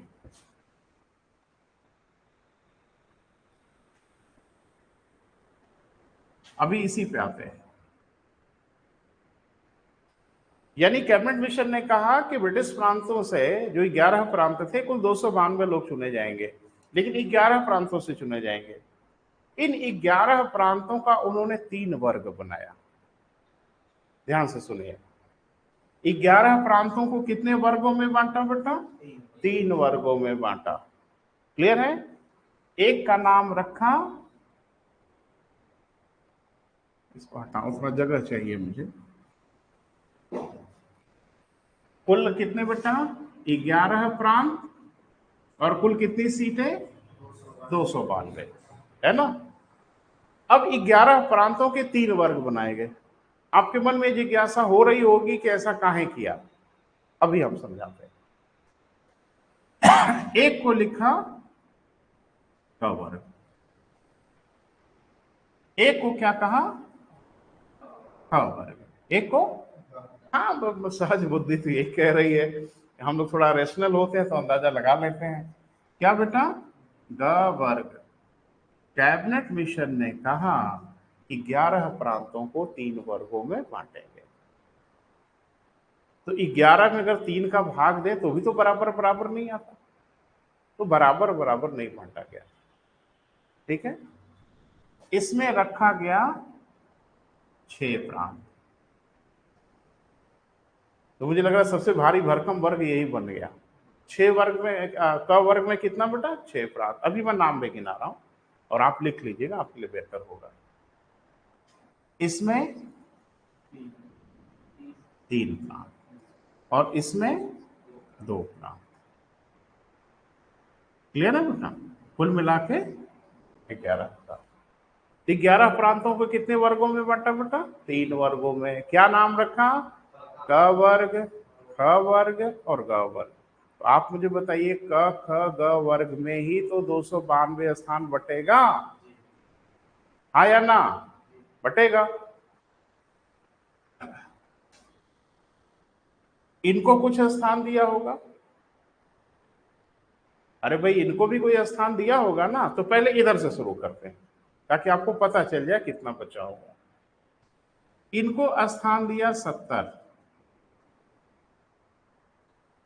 कितना बेटा, 70 स्थान। 292 में से 70 स्थान मिल गया ग वर्ग को। इनको मिल गया 35। अब ये घबरा रहे होंगे कि वहां 3 ठो है, 35 काहे मिला। छोटे छोटे रहे होंगे, ये बड़े बड़े रहे होंगे। अब बचा कितना, थोड़ा गणित का मामला है। 292 में से इसको जरा रिड्यूस कर लीजिए, 187। वेरी गुड, आप लोग टीचर हो इसलिए मैंने पूछा। ठीक है, 187 स्थान। क्लियर है। अभी ज्यादा बवाल में नहीं पढ़ना बेटा, धीरे धीरे बवाल की तरफ बढ़ेंगे। तो 6 प्रांतों को कुल 292 में से कितना स्थान मिला बेटा, 187। किस आधार पे, 10 लाख पे 1 के हिसाब से इनको 187 स्थान मिला 6 प्रांतों को। इनको 35, इनको 70। अब आगे का देखें ड्रामा उनका। जाहिर सी बात है हर प्रांत में हिंदू मुसलमान भी थे। अरे भाई जैसे आज का डेमोग्राफी है वैसे ही थी, लेकिन ये अलग बात है कि कहीं हिंदू ज्यादा थे, कहीं मुसलमान ज्यादा थे। लेकिन हिंदू मुसलमान तो हर जगह थे, बोल नहीं रहे। तो आप सोच रहे होंगे विभाजन क्यों किया, तो हम बता रहे हैं क्यों किया, और आप खुद ही समझें कि सही किया। क वर्ग में हिंदू अधिक थे। क वर्ग में जो प्रांत रखे गए उसमें कौन अधिक थे बेटा, हिंदू। ख और ग वर्ग में मुसलमान अधिक थे। अभी प्रांतों का नाम सुनेंगे तो आप खुद ही कहेंगे हाँ हाँ सर बिल्कुल सही कह रहा है। तो क वर्ग में हिंदू बहुमत में थे, ऐसा नहीं था कि हम मुसलमान नहीं थे। ख वर्ग में मुसलमान की संख्या थोड़ी सी ज्यादा थी, ग वर्ग में मुसलमानों की संख्या ज्यादा थी। इन्होंने क्या किया कि जो निर्वाचक मंडल के लोग थे इनको 3 श्रेणियों में बांट दिया, यानी जो लोग चुनेंगे उनको भी 3 श्रेणी में बांटा। सामान्य मतदाता, मुस्लिम मतदाता, सिख मतदाता। क्लियर है। लेकिन सिख मतदाता का फार्मूला सिर्फ ख वर्ग में लागू हुआ क्योंकि पंजाब उसमें था, इसमें उन्होंने सिखों को स्थान दिया। तो ध्यान से देखें, मतदाताओं की कितनी श्रेणियां बना दिया बेटा, 3 श्रेणियां बना दिया हर वर्ग में, क्योंकि हर वर्ग में तीनों थे ना बेटा। ये अलग बात है कि किसी में हिंदू ज्यादा थे, किसी में मुसलमान ज्यादा थे, किसी में सिख कम थे ज्यादा थे, वो अलग बात है। तो एक, लेकिन बड़ी मजेदार बात है कि हिंदू मतदाता नहीं कहा, सामान्य मतदाता कहा। वो शुरू से ड्रामा चल रहा है। तो श्रेणी कितनी बटी बेटा, सामान्य मतदाता यानी निर्वाचक मंडल, फिर मुस्लिम और एक हाँ सिख। तो अब यही सीट तो बचेगी ना बेटा इन लोगों में। तो इन्होंने कहा कि क वर्ग में 187 में से 160 स्थान दिया जाएगा किसको? सामान्य मतदाता को। क्यों? क्योंकि उनकी जनसंख्या उतनी थी। मुस्लिमों की जनसंख्या यहां थी, कम थी, तो सीट भी कम मिलेगा। इनको कितना दिया गया? 20। क्लियर है? ध्यान से देखना बेटा, कैबिनेट मिशन की पूरी कहानी यही है और हम समझा पाएंगे आपको। क्योंकि यहां सिख बहुत कम थे या नहीं थे, इसलिए इनको स्थान दिया गया 0, कोई स्थान नहीं दिया गया। अभी हम प्रांतों का नाम बताएंगे बेटा, अभी बोल नहीं रहे हैं, तो थोड़ा सा सुन लो पहले बंटवारा।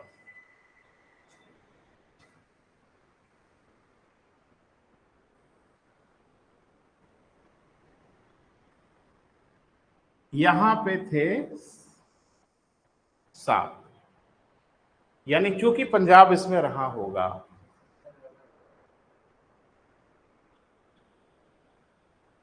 संख्या ज्यादा हो गई। अब 35 से ज्यादा तो 7 है बेटा। ये कितना आएगा? हाँ 6। ठीक है बेटा, तो 6 बाय 7 कर दिया। अब यहां देखो, 34, 36, 0, क्योंकि यहां भी सिख नहीं थे। और थोड़ा सा रुको बेटा,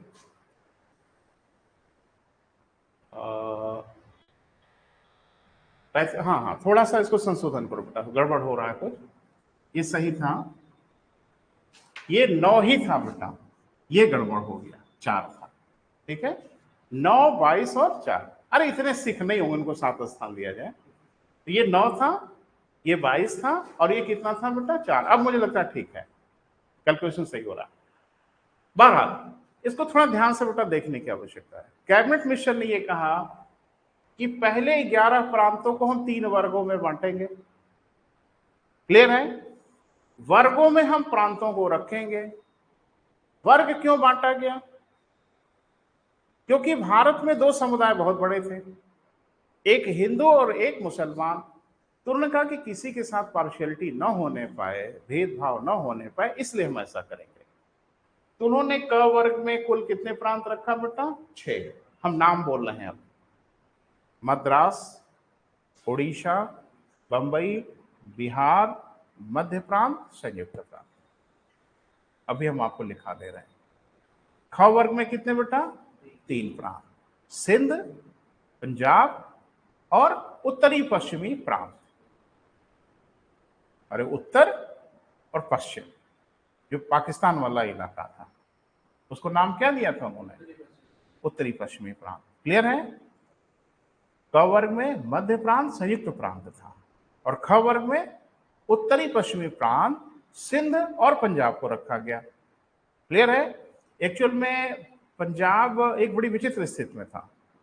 आपको पता होगा कि पंजाब भी बटा, एक पंजाब पाकिस्तान में है, एक पंजाब हमारे यहाँ है। हमारे पंजाब में सिख अधिक हैं, उनके पंजाब में मुसलमान अधिक हैं, वो पंजाबी मुस्लिम कहलाते हैं, और पाकिस्तान के पूरी सत्ता पर उनकी बड़ी हनक है। वही बल्कि पूरे पाकिस्तान पे कब्जा किया, छोड़ो वो सब इलाका। यहां प्रांत तो 2 ही थे, लेकिन भारी भरकम थे। इसमें असम था और बंगाल था। क्लियर है बेटा? तो इस तरह से डिमार्केशन किया गया। अब आप खुद ही बताइए कि जिसमें बंबई हो, जिसमें मद्रास हो, जिसमें उड़ीसा हो, जिसमें मध्य प्रांत हो, जिसमें संयुक्त प्रांत हो, उसमें किसकी जनसंख्या अधिक होगी? डेफिनेटली हिंदुओं की अधिक होगी। तो उनका एक वर्ग बना लिया गया हिंदुओं वाला। मुसलमानों के लिए क्या किया गया बेटा? पंजाब, सिंध और उत्तरी पश्चिमी प्रांत। क्लियर? ये मुस्लिम बहुल वाले इलाके थे। 9, 22 और 4 रखे गए। और तीसरा जो था ग वर्ग, इसमें हिंदू मुसलमान दोनों थे, लेकिन मामला बड़ा नजदीकी था। भाई इसी को तो लेके बंगाल का विभाजन किया था। तो 34 स्थान आया किसके? सामान्य, और 36 स्थान आया किसको? मुस्लिम को। मुझे लगता है दिख रहा है। अब थोड़ा ध्यान से देखो, क वर्ग में बहुमत में कौन है? संख्या इनकी अधिक है। क्लियर है? ख वर्ग में, ग वर्ग में ये किया उन्होंने। अगला ड्रामा सुनोगे तो पैर के नीचे से जमीन खिसक जाएगी। उन्होंने कहा कि जब संविधान बनेगा तो सबसे पहले हर वर्ग अपना अपना संविधान बनाएंगे। सुन रहे? हर वर्ग अपने प्रांत, अपने वर्ग के लिए संविधान बना लेंगे। जब ये बन जाएगा तो फिर तीनों मिलके संघ का संविधान बनाएंगे। ये फैसला करेंगे कौन कौन शक्तियां संघ को देनी है, फिर आप संघ का संविधान बनाएंगे। समझ पा रहे हैं मैं क्या कह रहा हूं? देखो, संघ ऐसे ही ना बनता है बेटा, पहले आप स्वतंत्र हो जाइए तब तो संघ बनेगा। तो उन्होंने कहा कि सबसे पहले हर वर्ग अपने प्रदेश और अपने वर्ग का संविधान बना ले, तीनों बना के रेडी हो जाए, फिर तीनों आपस में बैठ के ये फैसला करें कि एक संघ बनाएंगे हम लोग, और संघ को कौन कौन से अधिकार दिए जाएंगे, संघ को क्या क्या शक्तियां दी जाएंगी, आप लोग फैसला करो और फिर संघ का संविधान बन जाएगा। तो योजना तो बुरी नहीं थी। आप कहेंगे इकट्ठे बनवा लिए होते सब, नहीं, संभव था, संभव था। लेकिन अब जरा मुझे बताओ, इसमें बेईमानी हो जाती। इधर आइए, जरा टोटल देख लो, जोड़ के बताओ। अरे 9 4 13 और 7, हाँ 210। इधर मुझे लगता है 78 आना चाहिए, यही ना? उधर 4। एक बात जरा समझाइए खुद ही, अगर ये सारे लोग इकट्ठे बैठ के संविधान बनाते एक साथ, कोई वर्ग वर्ग नहीं होता, 292 लोग बैठ जाते संविधान बनाते, तो इसमें भारी भरकम कौन है? 210। और संविधान कैसे बनता? बहुमत के आधार पर बनता। बहुमत किसका दिख रहा है? इनका।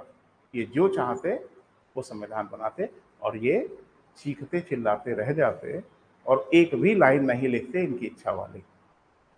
पता नहीं समझ पा रहे हो मैं क्या कह रहा हूं? अगर ये सारे लोग मिलके इकट्ठे संविधान बनाते तो आपको नहीं लगता कि कोई दादागिरी कर लेता? कौन? ये वाले। इसलिए उन्होंने कहा कि कोई दादागिरी ना करने पाए। आप यहां पे कर लो दादागिरी, और ये यहां करेंगे दादागिरी, नहीं कर लेंगे? 22 लोग हैं और ये यहां कर लेंगे दादागिरी। अरे मन की भड़ास निकाल लेंगे। और जब ऐसा बन जाए तो सब मिलके इकट्ठे संघ का संविधान बनाएंगे। एक बात मुझे बताओ, अगर ये पहले बन जाए तो आपको लगता है कि संघ का संविधान बनता? अरे आप खुद ही बताओ ना, ये हिंदू वाले लोग थे, ये अपने संविधान में कुछ अपने हिसाब से चीजों को लिखते। ख और ग वर्ग मुसलमान बाहुल्य वाला इलाका था, ये कुछ हो सकता है इस्लामिक बना देते या कुछ भी बना देते, उनका मन वो जाने। तो आप मुझे बताइए कि फिर ये तीनों वर्ग मिलकर संघ का संविधान बनाते? संभव था? नहीं था। तो कैबिनेट मिशन की योजना में ही विभाजन का बीजारोपण था। ये ऐसी प्लानिंग ही थी कि पूरे भारत का संविधान बन ही नहीं सकता। पता नहीं मेरी बात समझ पा रहे हैं कि नहीं? अब हुआ क्या कि इसी बात को लेके पंडित जवाहरलाल नेहरू और मोहम्मद अली जिन्ना में विवाद हो गया। वो कैबिनेट मिशन की योजना बन गई, सब लोग हाँ हाँ कर दिए, संविधान सभा की प्रक्रिया शुरू हो गई, लेकिन झगड़ा शुरू हो गया पंडित जवाहरलाल नेहरू और जिन्ना के बीच में। क्या झगड़ा हुआ बेटा वो समझे। जैसे मैं छोटे बच्चों से सुनता हूँ जो अभी बड़े मेच्योर नहीं है, जिनके पास समझ नहीं है कि भारत पाकिस्तान का विभाजन क्यों हुआ, तो ढेर सारे बच्चे ये कहते हैं कि एक्चुअल में जिन्ना भी प्रधानमंत्री बनना चाह रहे थे, नेहरू भी बनना चाह रहे थे, तो ऐसे कैसे होगा, तो 2 देश बन जाए तो हो जाए। वो तो अपनी सोच है, वो अलग है। विभाजन कैसे हुआ वो जरा देख लो। पंडित जवाहरलाल नेहरू ने बाद में ये कहा कि जो कैबिनेट मिशन की योजना ने कहा है कि प्रांत और वर्ग का संविधान जो बनना है वो ऑप्शनल है, वैकल्पिक है, अनिवार्य नहीं है। मन होगा तो बनेगा, मन होगा तो सीधे भारत का संविधान बनेगा। जिन्ना ने कहा कि वर्ग का संविधान अनिवार्य है, पहले वर्ग का ही संविधान बनेगा, उसके बाद भारत का संविधान बनेगा नहीं बनेगा बात की बात है। और इन लोगों का गतिरोध इतना गहरा हो गया, इतनी तू मैं हो गई, इतनी डिबेट हो गई कि बात ब्रिटेन की संसद तक पहुंच गई। और ब्रिटेन की संसद में किसी ने प्रश्न पूछ लिया स्टेफर्ड क्रिप्स से कि कई बार आप ही गए हैं, जरा आप बताइए कि जाके भारतीयों से क्या बात हुई है, कैबिनेट मिशन ने क्या निर्धारित किया, और भारत में यहां तू मैं मचा हुआ है। नेहरू कह रहे हैं कि वर्ग का संविधान मर्जी वाला है, बनेगा तो बनेगा, नहीं बनेगा तो नहीं बनेगा, तो हमारा मन है न बने, सीधे भारत का बने। और सीधे भारत का बने तो क्या होगा दिख रहा है, अब देख लो, बहुमत है। जिन्ना इसी बात को समझ रहे थे कि अगर वर्ग का संविधान नहीं बना तो हम अपनी वाली तो कुछ कर ही नहीं पाएंगे, बोल नहीं रहे, इसलिए वो अड़े थे कि पहले वर्ग का संविधान बनेगा। और नेहरू एकदम क्लियर थे कि अगर वर्ग का संविधान बना तो भारत का संविधान तो सपना हो जाएगा, और हुआ भी यही। बात इतनी बड़ी कि जब ब्रिटेन की संसद में स्टेफर्ड क्रिप्स से प्रश्न पूछा गया, भाई प्रश्नकाल वहां भी था, वो खड़ा हुआ और एक जवाब दिया, वर्ग का संविधान अनिवार्य है, यानी वर्ग का संविधान पहले बनेगा। और बस स्टेफर्ड क्रिप्स का यह शब्द विभाजन की नींव डाल दिया, तय हो गया कि अब भारत का विभाजन होगा। हुआ क्या कि क वर्ग ने तो अपना संविधान बनाया, ख और ग वर्ग मिलके बना लिए।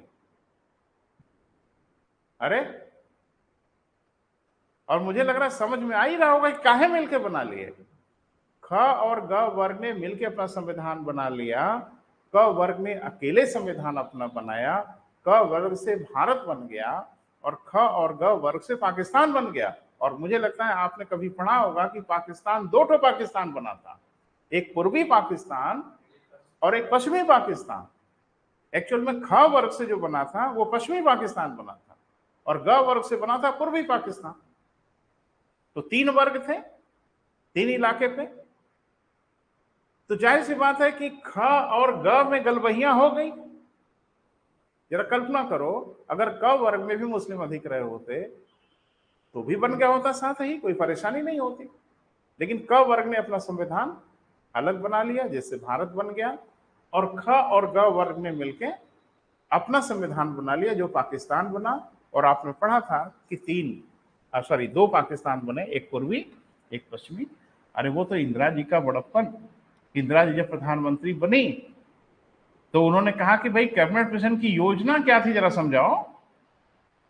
तो उन्होंने कहा कि मैडम 3 वर्ग बने थे। कहा देश कैठो बने, कहा 2 बने, कहा 3 देश बनेगा।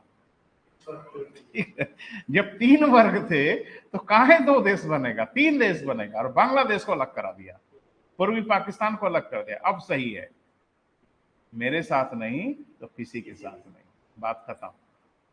लेकिन एक बात बताऊं, इसलिए मैंने कहा था कि अभी कैबिनेट मिशन की वह योजना अभी इंतजार कर रही है।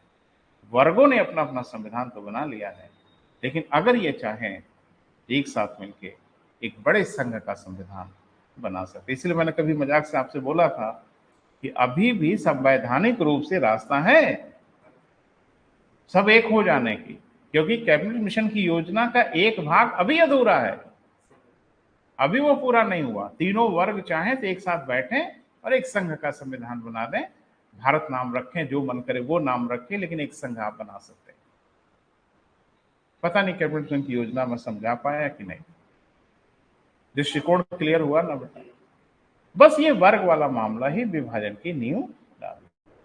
अगर ये अच्छा क्यों किया, बेईमानी नहीं किया बेटा। अगर ये आप कहें कि अंग्रेजों ने बेईमानी किया, विभाजन के लिए रास्ता बना दिया, तो मैं इससे सहमत नहीं हूं। चाहे तीनों मिलकर बना लिए होते ना, रोक कौन रहा था आपको। आपके मनों में ही खटास है तो बाकी की बात ही छोड़ दीजिए। तो सब साथ मिलने वाले ही नहीं थे, वो मनों की दूरियां इतनी अधिक थी ये सब अंदर खाने से अपनी गणित में लगे थे। उनको पता था, जिन्ना ये बोल नहीं रहे थे कि वर्ग का संविधान क्यों अनिवार्य है, क्योंकि जिन्ना के मन में चल रहा था कि वर्ग का संविधान बनेगा तो खत्म हो जाएगा खेल भारत का, और हम चाह भी यही रहे, यही सब में चल रहा था। लेकिन एक बार नाम ले रहे थे जिन्ना, जिन्ना सिर्फ ये कह रहे थे वर्ग का संविधान अनिवार्य है। आगे भी बोल दिए होते कि वर्ग का ही संविधान अनिवार्य है, संघ का संविधान नहीं बनने वाला। लेकिन झूठ बोला जा रहा था ना, पहले वर्ग का बनाइए, फिर मिल बैठ के फैसला करेंगे संघ का संविधान कैसे बनेगा। बनता? बना? नहीं बना। और नेहरू को यह पता था कि वर्ग का संविधान अगर बन गया तो संघ का संविधान तो सपना हो जाएगा, जो बात सही निकली। बनने की भी गुंजाइश है। वैसे गरीबी उरीबी आ रही है तो हो सकता है इसी आड़ में कुछ हो जाए, लेकिन कहना बहुत मुश्किल है। तो ये था बेटा कैबिनेट मिशन की योजना, और इस योजना ने भारत के विभाजन की नींव रखी। क्लियर है? तो थोड़ा सा बेटा आगे बढ़ते हैं। मुझे लगता है कुछ क्लियर हुआ होगा बेटा। दृष्टिकोण लिखें। कैबिनेट मिशन की योजना के अनुसार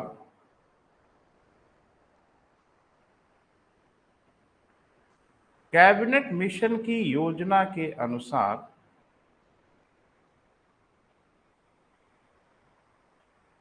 मतदाताओं को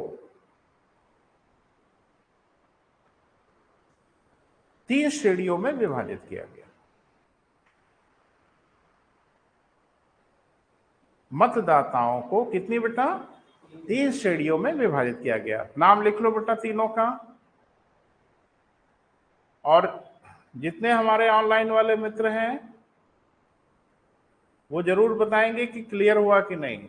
नहीं तो ऐसा कोई आधिकारिक नियम नहीं, हम फिर से पढ़ाएंगे। क्लियर होना चाहिए बेटा। तो क्लियर हुआ कि नहीं ये जरूर बताइएगा बेटा। क्लियर है? मतदाताओं कितने बेटा? 3 श्रेणियों में बांटा गया।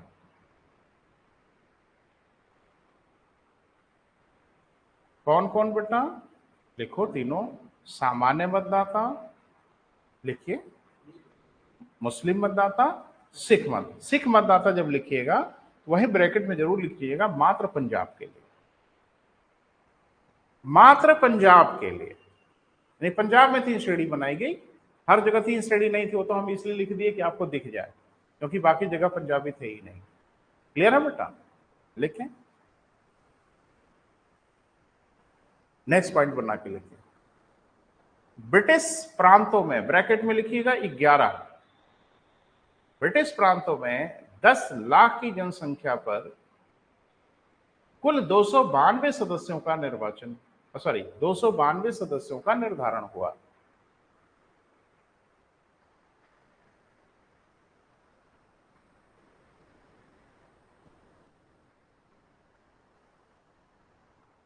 क्लियर हुआ बेटा?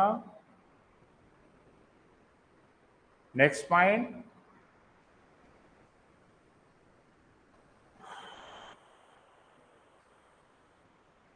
चार चीफ कमिश्नरी प्रांतों से 4 सदस्यों का निर्धारण हुआ।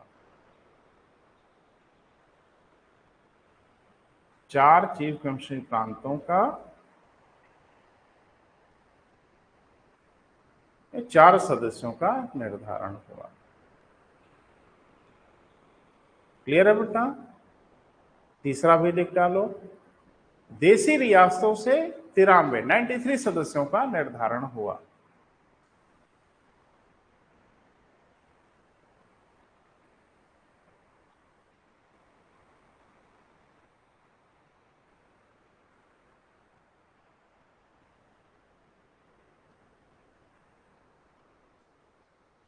इस प्रकार संविधान सभा के कुल 389 सदस्यों का निर्धारण किया गया।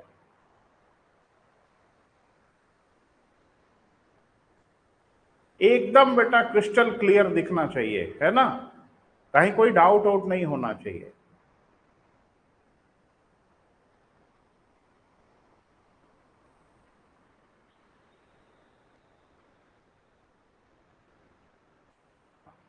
नेक्स्ट पॉइंट बेटा,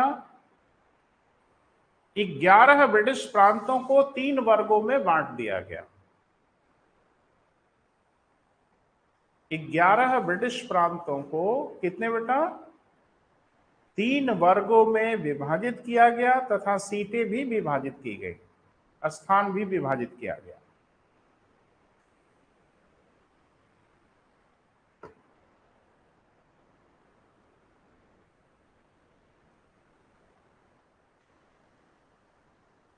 क्लियर हुआ?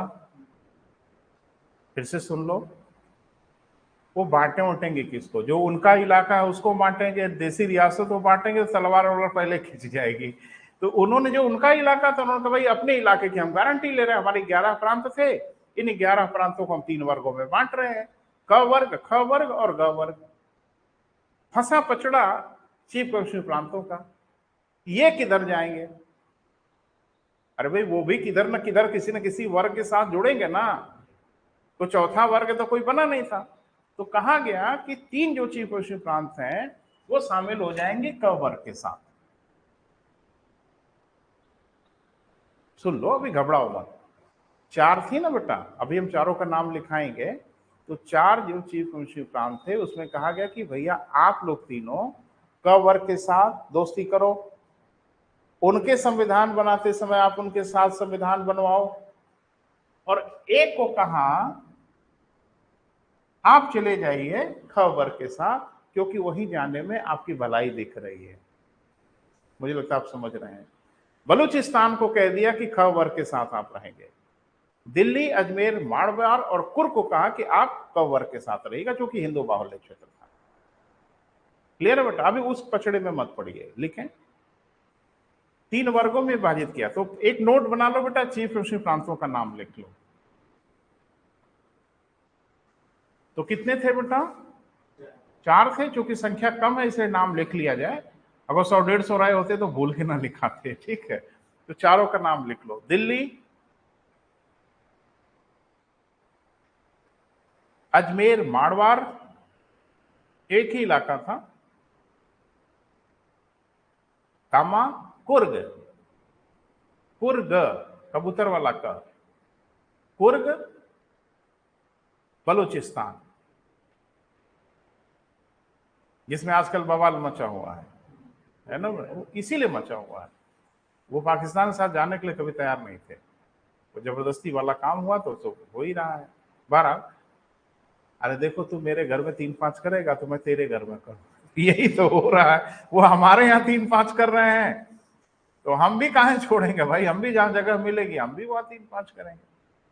अब वो 3-5 करके हमारा हिस्सा अलग करा पाएंगे नहीं करा पाएंगे वो जाने, लेकिन हम तो अलग करा ही देंगे पक्का। बयार चल रही है बात, बहुत बुरी गति है बेटा सिंध में। सिंध की स्थिति भी बहुत साउंड नहीं है, थोड़ा सुन लो। एक्चुअल में बहुत बड़ी परेशानी है बेटा, उस परेशानी को जरा समझिए। जो गल्फ कंट्री के मुसलमान हैं वो भारतीय मुसलमानों को मुसलमान नहीं मानते। अब वो बड़ा खराब खराब कमेंट किया, वो कमेंट हम नहीं करेंगे यहाँ पे, लेकिन वो कहते हैं कि दे आर नॉट मुस्लिम, और बहुत बुरा कमेंट किया इनके बारे में। लेकिन लगाव है ना, बड़ा लगाव है। तो जब पाकिस्तान बना तो चूंकि आपको पता है कि पाकिस्तान एक इस्लामिक स्टेट है, एक मुस्लिम राज्य है, यानी वो धर्म के आधार पर राज्य बना, भारत धर्म के आधार पर राज्य नहीं बना। तो उन्होंने कहा कि जितने मुसलमान हैं, भाई मुसलमान क वर्ग में भी थे, तो कहा कि आप लोग चले आइए ख और ग वर्ग में, सभी लोग चले आइए और आप हमारे हिस्सा बन जाइए। तो भारत ने भी कह दिया कि भाई जितने हिंदू हो ख ग में आ जाओ हमारी ओर। लेकिन भारत ने, यानी क वर्ग माने ही भारत। अब हम भारत जब बोलेंगे तो क वर्ग समझना। क वर्ग ने ये कभी नहीं कहा कि हिंदू भाग आओ या हम हिंदू राष्ट्र बनने वाले हैं। क वर्ग ने कहा कि हम सेकुलर स्टेट रहेंगे, धर्मनिरपेक्ष राष्ट्र रहेंगे, जो यहां रहना चाहे रहें। तो ढेर सारे मुसलमान भाइयों को लगा कि भाई एक देश इस्लामिक स्टेट बन रहा है तो हम वहीं चलते हैं। चले तो गए, लेकिन पाकिस्तान ने कभी हृदय से उनको स्वीकार नहीं किया। उन मुसलमानों को जो भारत से चले गए पाकिस्तान में, उनको मुहाजिर कहा जाता है। क्या कहा जाता है? मुहाजिर, उर्दू का शब्द है, माइग्रेट करके आए हुए हैं तो उनको मुहाजिर। और पाकिस्तान में मुहाजिरों को, यानी भारत से गए मुसलमानों को बिल्कुल महत्व नहीं दिया जाता, वो सेकंड क्लास के सिटीजन मानते हैं अपने ही लोगों को। तो सिंध में बहुत ज्यादा माइग्रेशन हुआ, तो सिंध में जो भारत से मुसलमान गए थे उनके साथ जब भेदभाव होने लगा तो वो एक आंदोलन शुरू कर दिया, मुहाजिर कौमी मूवमेंट। सिंध का बहुत बड़ा आंदोलन है, वो हमेशा इस बात की वकालत करता है कि हम अलग हो जाएंगे। बड़ा खून खराबे वाला आंदोलन करता है। वो बलूचिस्तान में जो हो रहा है ना, उसे जरा भी कम सिंध में नहीं हो रहा है। मुहाजिर कौमी मूवमेंट वहां पे चल रहा है, तो पूरा हर तरफ तबाही तबाही है। इधर जो हम लोगों का पीओके वाला इलाका है वहां भी आप देख रहे हो बहुत कुछ ठीक ठाक तो नहीं ही चल रहा है, 3 ही 5 चल रहा है, तो संभाल नहीं पा रहे हैं। और वो तो उनकी अपनी समस्या है बेटा। ठीक है, थोड़ा विभाजन कर लिया जाए बेटा, यानी 11 प्रांतों को 3 वर्गों में बांटा, सीटें भी बांट ली। कैसे कैसे बांटा बोर्ड पे लिखा है बेटा, लिख लो, कॉपी कर लो। क वर्ग 292 में से कितना स्थान मिला बेटा? 187 है ना बेटा। और विभाजन कैसे हुआ? 3 मतदाताओं बांटना था, सामान्य को 167, मुस्लिम को 20, क्योंकि सिख यहाँ पे स्थान दिया ही नहीं गया था इसलिए उनके लिए 0। ख वर्ग में बेटा 35 स्थान दिया गया, 9 स्थान सामान्य को, 22 स्थान मुस्लिम को, 4 स्थान सिख को। ग वर्ग में बेटा 2 प्रांत थे, 70, क्योंकि मामला बहुत नजदीकी था जनसंख्या का, लेकिन थोड़ा पड़ला भारी था किसका बेटा? मुसलमानों का, इसलिए उनको सीट ज्यादा मिल गई। तो 34 स्थान मिला सामान्य को और 36 स्थान मिला मुस्लिम को। अब थोड़ा सा एक काम और करना बेटा कि नाम लिखना पड़ेगा। सुनो मेरी ओर देखिए बेटा, अगर क वर्ग में कौन कौन प्रांत हैं, अगर ये आपको याद हो जाए तो सो फॉर सो गुड, ये बहुत अच्छा है, क्योंकि हमारा एक कदम लोगों से आगे रहेगा। देखो वो मुश्किल चीज जो लोग नहीं हैंडल कर पाते, वो अगर आप हैंडल कर पाते तो आप डेफिनेटली लोगों से एक कदम आगे हो। वो कंपटीशन में पूछा जाए ना पूछा जाए वो अलग चीज है, लेकिन आप एक कदम आगे जरूर हो बेटा, ये निश्चिंत रहना। तो मैं ये चाह रहा हूं कि प्रांतों का नाम तो जरूर लिख लिया जाए। देखिए क वर्ग में निम्न 6 प्रांत थे, नोट बना के कहीं करके लिख लो, बहुत जरूरी है। और आज क्लास छोड़ेंगे भारत बांट के ही, बिल्कुल तय जानो आधा नहीं छोड़ेंगे। क वर्ग में कितने प्रांत थे बेटा? 6 प्रांत। नाम लिखिए, मद्रास, बंबई, बिहार, उड़ीसा, मध्य प्रांत, संयुक्त प्रांत। गिन लो भाई, 6 होना चाहिए, नहीं दिमाग से कभी कभी चीजें निकल जाती है, लेकिन कंफर्म कर लो 6 है ना बेटा। तो इन्हीं 6 लोगों को स्थान दिया गया, कितना बेटा? 187 स्थान दिया गया। ख वर्ग में 3 प्रांत थे ना बेटा, हाँ वहीं से शुरू कर दो, कोई हर्ज नहीं। उत्तरी पश्चिमी प्रांत, सिंध और पंजाब। ग वर्ग में कितने बेटा? 2 प्रांत थे, नाम लिख लो, बंगाल और असम। अब एक मजेदार बात जरा सुन लो कि जब कैबिनेट मिशन की योजना आई थी तो जिन्ना भी थे, नेहरू भी थे, मान काहे लिया? अरे ना मूर्ख नेहरू थे ना मूर्ख जिन्ना थे, दोनों एक से बढ़ के एक चालाक थे। तो शुरू में ही विरोध कर दिए होते कि हम नहीं मानेंगे कैबिनेट मिशन की योजना, भाई बवाल कर दिए होते। नहीं बवाल किया, मान लिया और कहा पहले निर्वाचन होने दो, पहले चुनाव तो हो जाने दो, क्योंकि देखेंगे कि कितनी सीट आई, उसके हिसाब से फैसला करेंगे कोalition सरकार बनेगी कि नहीं बनेगी। और नीतीश जी जो गेम खेल रहे हैं ना, वही वाला गेम कि पहले देखा जाए कितनी कितनी सीट कौन जीतता है, फिर फैसला करेंगे। हुआ क्या? अच्छा एक बात और समझो, सामान्य मतदाता इतने लोगों को चुनेंगे, न कि सामान्य के लिए सीट रिजर्व थी।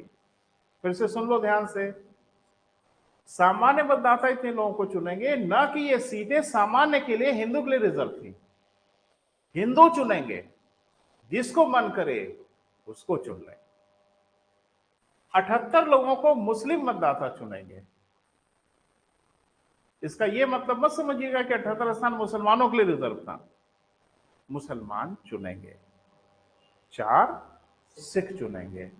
वो जवाहरलाल नेहरू को चुन ले, मोतीलाल नेहरू को चुन ले, किसी को चुन ले, वो कोई इशू नहीं था। अब उसमें गड़बड़ी कहां हो गई, जिन्ना को कुछ गलतफहमी हो गई।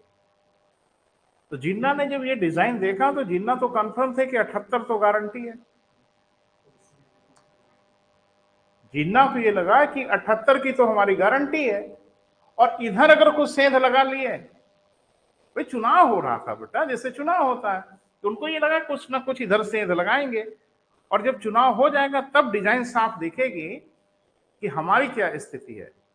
और स्थिति ये हुई कि जिन्ना तो इधर सेंध नहीं लगा पाए, कांग्रेस ही इधर सेंध लगा दी, 73 स्थान जीत पाए, 73 स्थान जीत पाए। वैसे कांग्रेस भी 210 नहीं जीत पाई, 208 जीत पाई, लेकिन फिर भी ठीक ठाक थी संख्या। जब ये डिजाइन देखा तो एकदम भड़क गए, कब यार हमारी तो कोई बात ही नहीं सुनेगा, और डेफिनेटली नहीं सुनता। संविधान बहुमत से बनता ना, ये दादागिरी से बनता है, चिल्लाने से थोड़ी बनेगा। मतदान होगा, जो तब जाके बवाल कर दिया कि भैया अब ऐसे नहीं ऐसे होगा, और जो उन्होंने कहा कैबिनेट मिशन ने उसको हम अक्षरशः लागू करेंगे।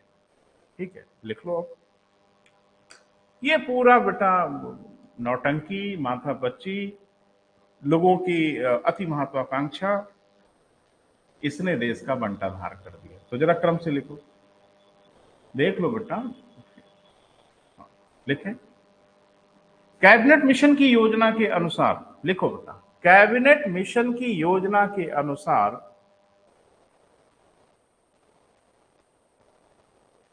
सर्वप्रथम प्रांत तथा वर्गों का चुनाव होना था, सॉरी, प्रांत तथा वर्गों का संविधान बनना था।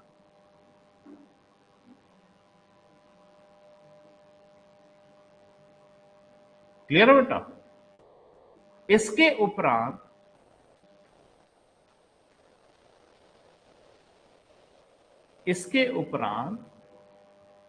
संघ का संविधान बनना था।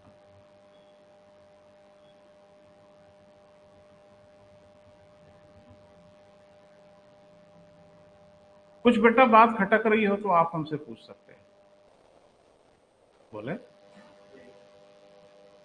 एक चीज बताओ, संघ कब बनेगा? पहले हमको स्वतंत्र होने दो ना। जब हम स्वतंत्र ही नहीं है तो कौन सा संघ भाई? तो पहले हमको छोड़ दो फ्री, हम अपनी व्यवस्था बना लें। जब हम अपनी व्यवस्था बना लेंगे तब आप लोग मिलकर बैठ के बात करेंगे कि कौन कौन सा अधिकार आपको दें, कौन कौन सा ना दें। हमारे पर बंदूक तान के संघ थोड़ी बनाओगे आप। और कोई संघ बंदूक के बल पे नहीं बनता, स्वेच्छा से बनता है। इसलिए कहा कि पहले आप लोग अपना अपनी व्यवस्था, प्रांत वाला और समूह वाला पहले बना के रेडी हो जाओ, फिर जरा मिल बैठ के फैसला करो कि संघ अगर बनेगा तो कौन कौन सा अधिकार संघ को दिया जाएगा, कौन कौन सा अधिकार संघ को नहीं दिया जाएगा। बनता ऐसे ही है, हो गया उल्टा पुल्टा, है ना बेटा? लेकिन इसी बात को लेके जिन्ना तथा पंडित जवाहरलाल नेहरू के मध्य विवाद हुआ।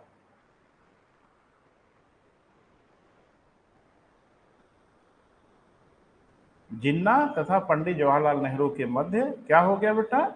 विवाद हो गया।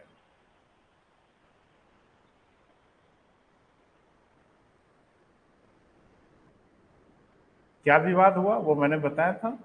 जिन्ना का कहना था कि पहले तो बनेगा वर्ग का संविधान, नेहरू का कहना था कि वर्ग का संविधान जरूरी नहीं है, अनिवार्य नहीं है, तो नहीं बनेगा, संघ का बनेगा। बस यही विवाद बेटा देश को बांट दिया। लिख भी लो, पता नहीं कहीं मिलेगा कि नहीं मिलेगा पढ़ने के लिए। जिन्ना का मानना था कि वर्ग का संविधान अनिवार्य है, जबकि नेहरू का मानना था कि वैकल्पिक है।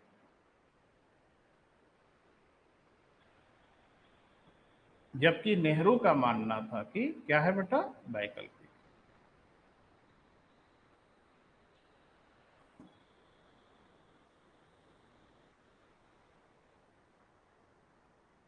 तो अब तो ये क्लियर होना पड़ेगा ना बेटा कि आखिरकार मामला क्या है। बोल नहीं रहे, तो क्लियर हुआ। और क्लियर कौन करेगा? जो लोग आके बात किए थे वही लोग बताएं। अब यहां तो तू मैं हो गई। तो ब्रिटेन की संसद में प्रश्न पूछ लिया गया स्टेफन क्रिप्प से कि आप ये क्लियर करो, सदन को बताओ कि वर्ग का संविधान वैकल्पिक है, वैकल्पिक माने समझ रहे हो, ऑप्शनल, या कंपल्सरी है, अनिवार्य है। और स्टेफन क्रिप्स खड़े होकर बोला कि अनिवार्य है, कंपल्सरी है। बस उसका वो शब्द, भारत का विभाजन तय हो गया। ठीक है। ब्रिटेन के हाउस ऑफ कॉमन में एक प्रश्न के जवाब में स्टेफन क्रिप्स ने कहा कि वर्ग का संविधान अनिवार्य है, वर्ग का संविधान अनिवार्य है।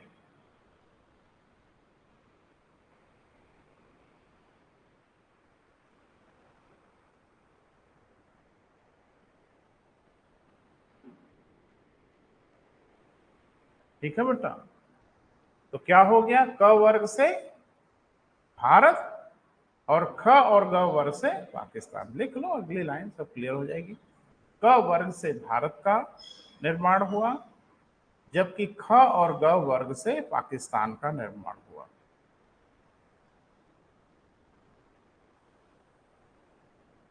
पाकिस्तान का निर्माण हुआ। क्लियर है बेटा? उसमें भी अगर थोड़ा डिटेल में जाना चाहें तो ख वर्ग से पश्चिमी पाकिस्तान और ग वर्ग से पूर्वी पाकिस्तान का निर्माण हुआ, क्योंकि दोनों पाकिस्तान एक ही था।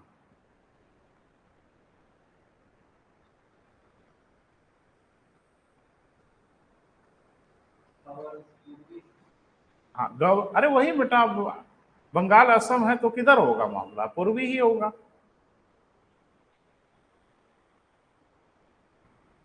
ठीक है बेटा। देखो, मेरा यह प्रयास था कि कैबिनेट मिशन बहुत पढ़े हैं आप, हम भी बहुत पढ़े हैं, आज कैबिनेट मिशन की पिक्चर क्लियर हो जाए आखिरकार ये मामला क्या था। तो जाहिर सी बात है, कैबिनेट मिशन की योजना में ही कुछ ना कुछ पेच छुपी थी। तो आज तो क्लास यही समाप्त करेंगे, लेकिन एक क्वेश्चन आपको दे रहे हैं।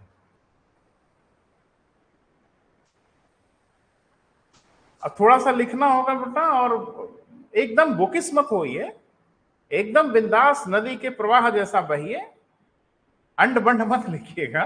लेकिन ये कि जो आपको लगे रीजनेबल उसको लिखिए, और एकदम दिल खोल के लिखिए, मत संकोच करिए कि कोई पढ़ के ये ना कहे कि ये सब क्या लिखो लिखो लिखो लिखो। एक बार आप नहीं फैसला कर पाओगे, हम फैसला करेंगे कि आपकी दिशा सही है कि गलत है। यही कमी आप मुख्य परीक्षा में करते हो। दिल में हिलोरे ले रहा है, लिखने का मन हो रहा है, एकदम रोके हुए करे कहीं इधर उधर ना हो जाए। नहीं नहीं, तो जरा सा लिखिएगा बेटा, खुलिए, जरा खुल के लिखिए, और अपने शब्दकोश को खोल दीजिए। जो जो भाव आए लिख डालो, रुको मत, बुकिस होने की कोशिश मत करो। तो लिखें, कैबिनेट मिशन की योजना में ही भारत के विभाजन का बीजारोपण था।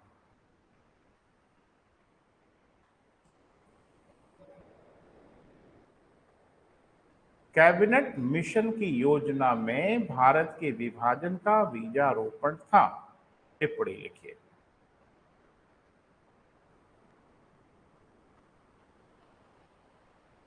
ऑनलाइन वाले मित्र भी लिख के भेजो देंगे भाई, हम चेक कर लेंगे।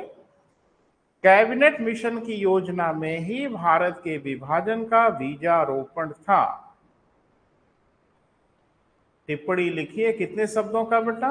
250 शब्दों का, 250 शब्दों का। ठीक है, कोई हड़बड़ी नहीं, कोई जल्दबाजी नहीं, आराम से जब आपके पास मौका मिले, आज मिल जाए कल मिल जाए, लेकिन आराम से बेटा सोच के लिखिएगा और बेहिचक लिखिएगा। लेकिन सामने वाले को आप समझा जरूर दीजिएगा कि कैबिनेट मिशन की योजना ही नहीं, भारत का विभाजन करा दिया। क्लियर है बेटा? तो थोड़ा सा लिखिएगा, थोड़ा देखेंगे। ठीक है बेटा, आज क्लास यहीं समाप्त करें। Thank you.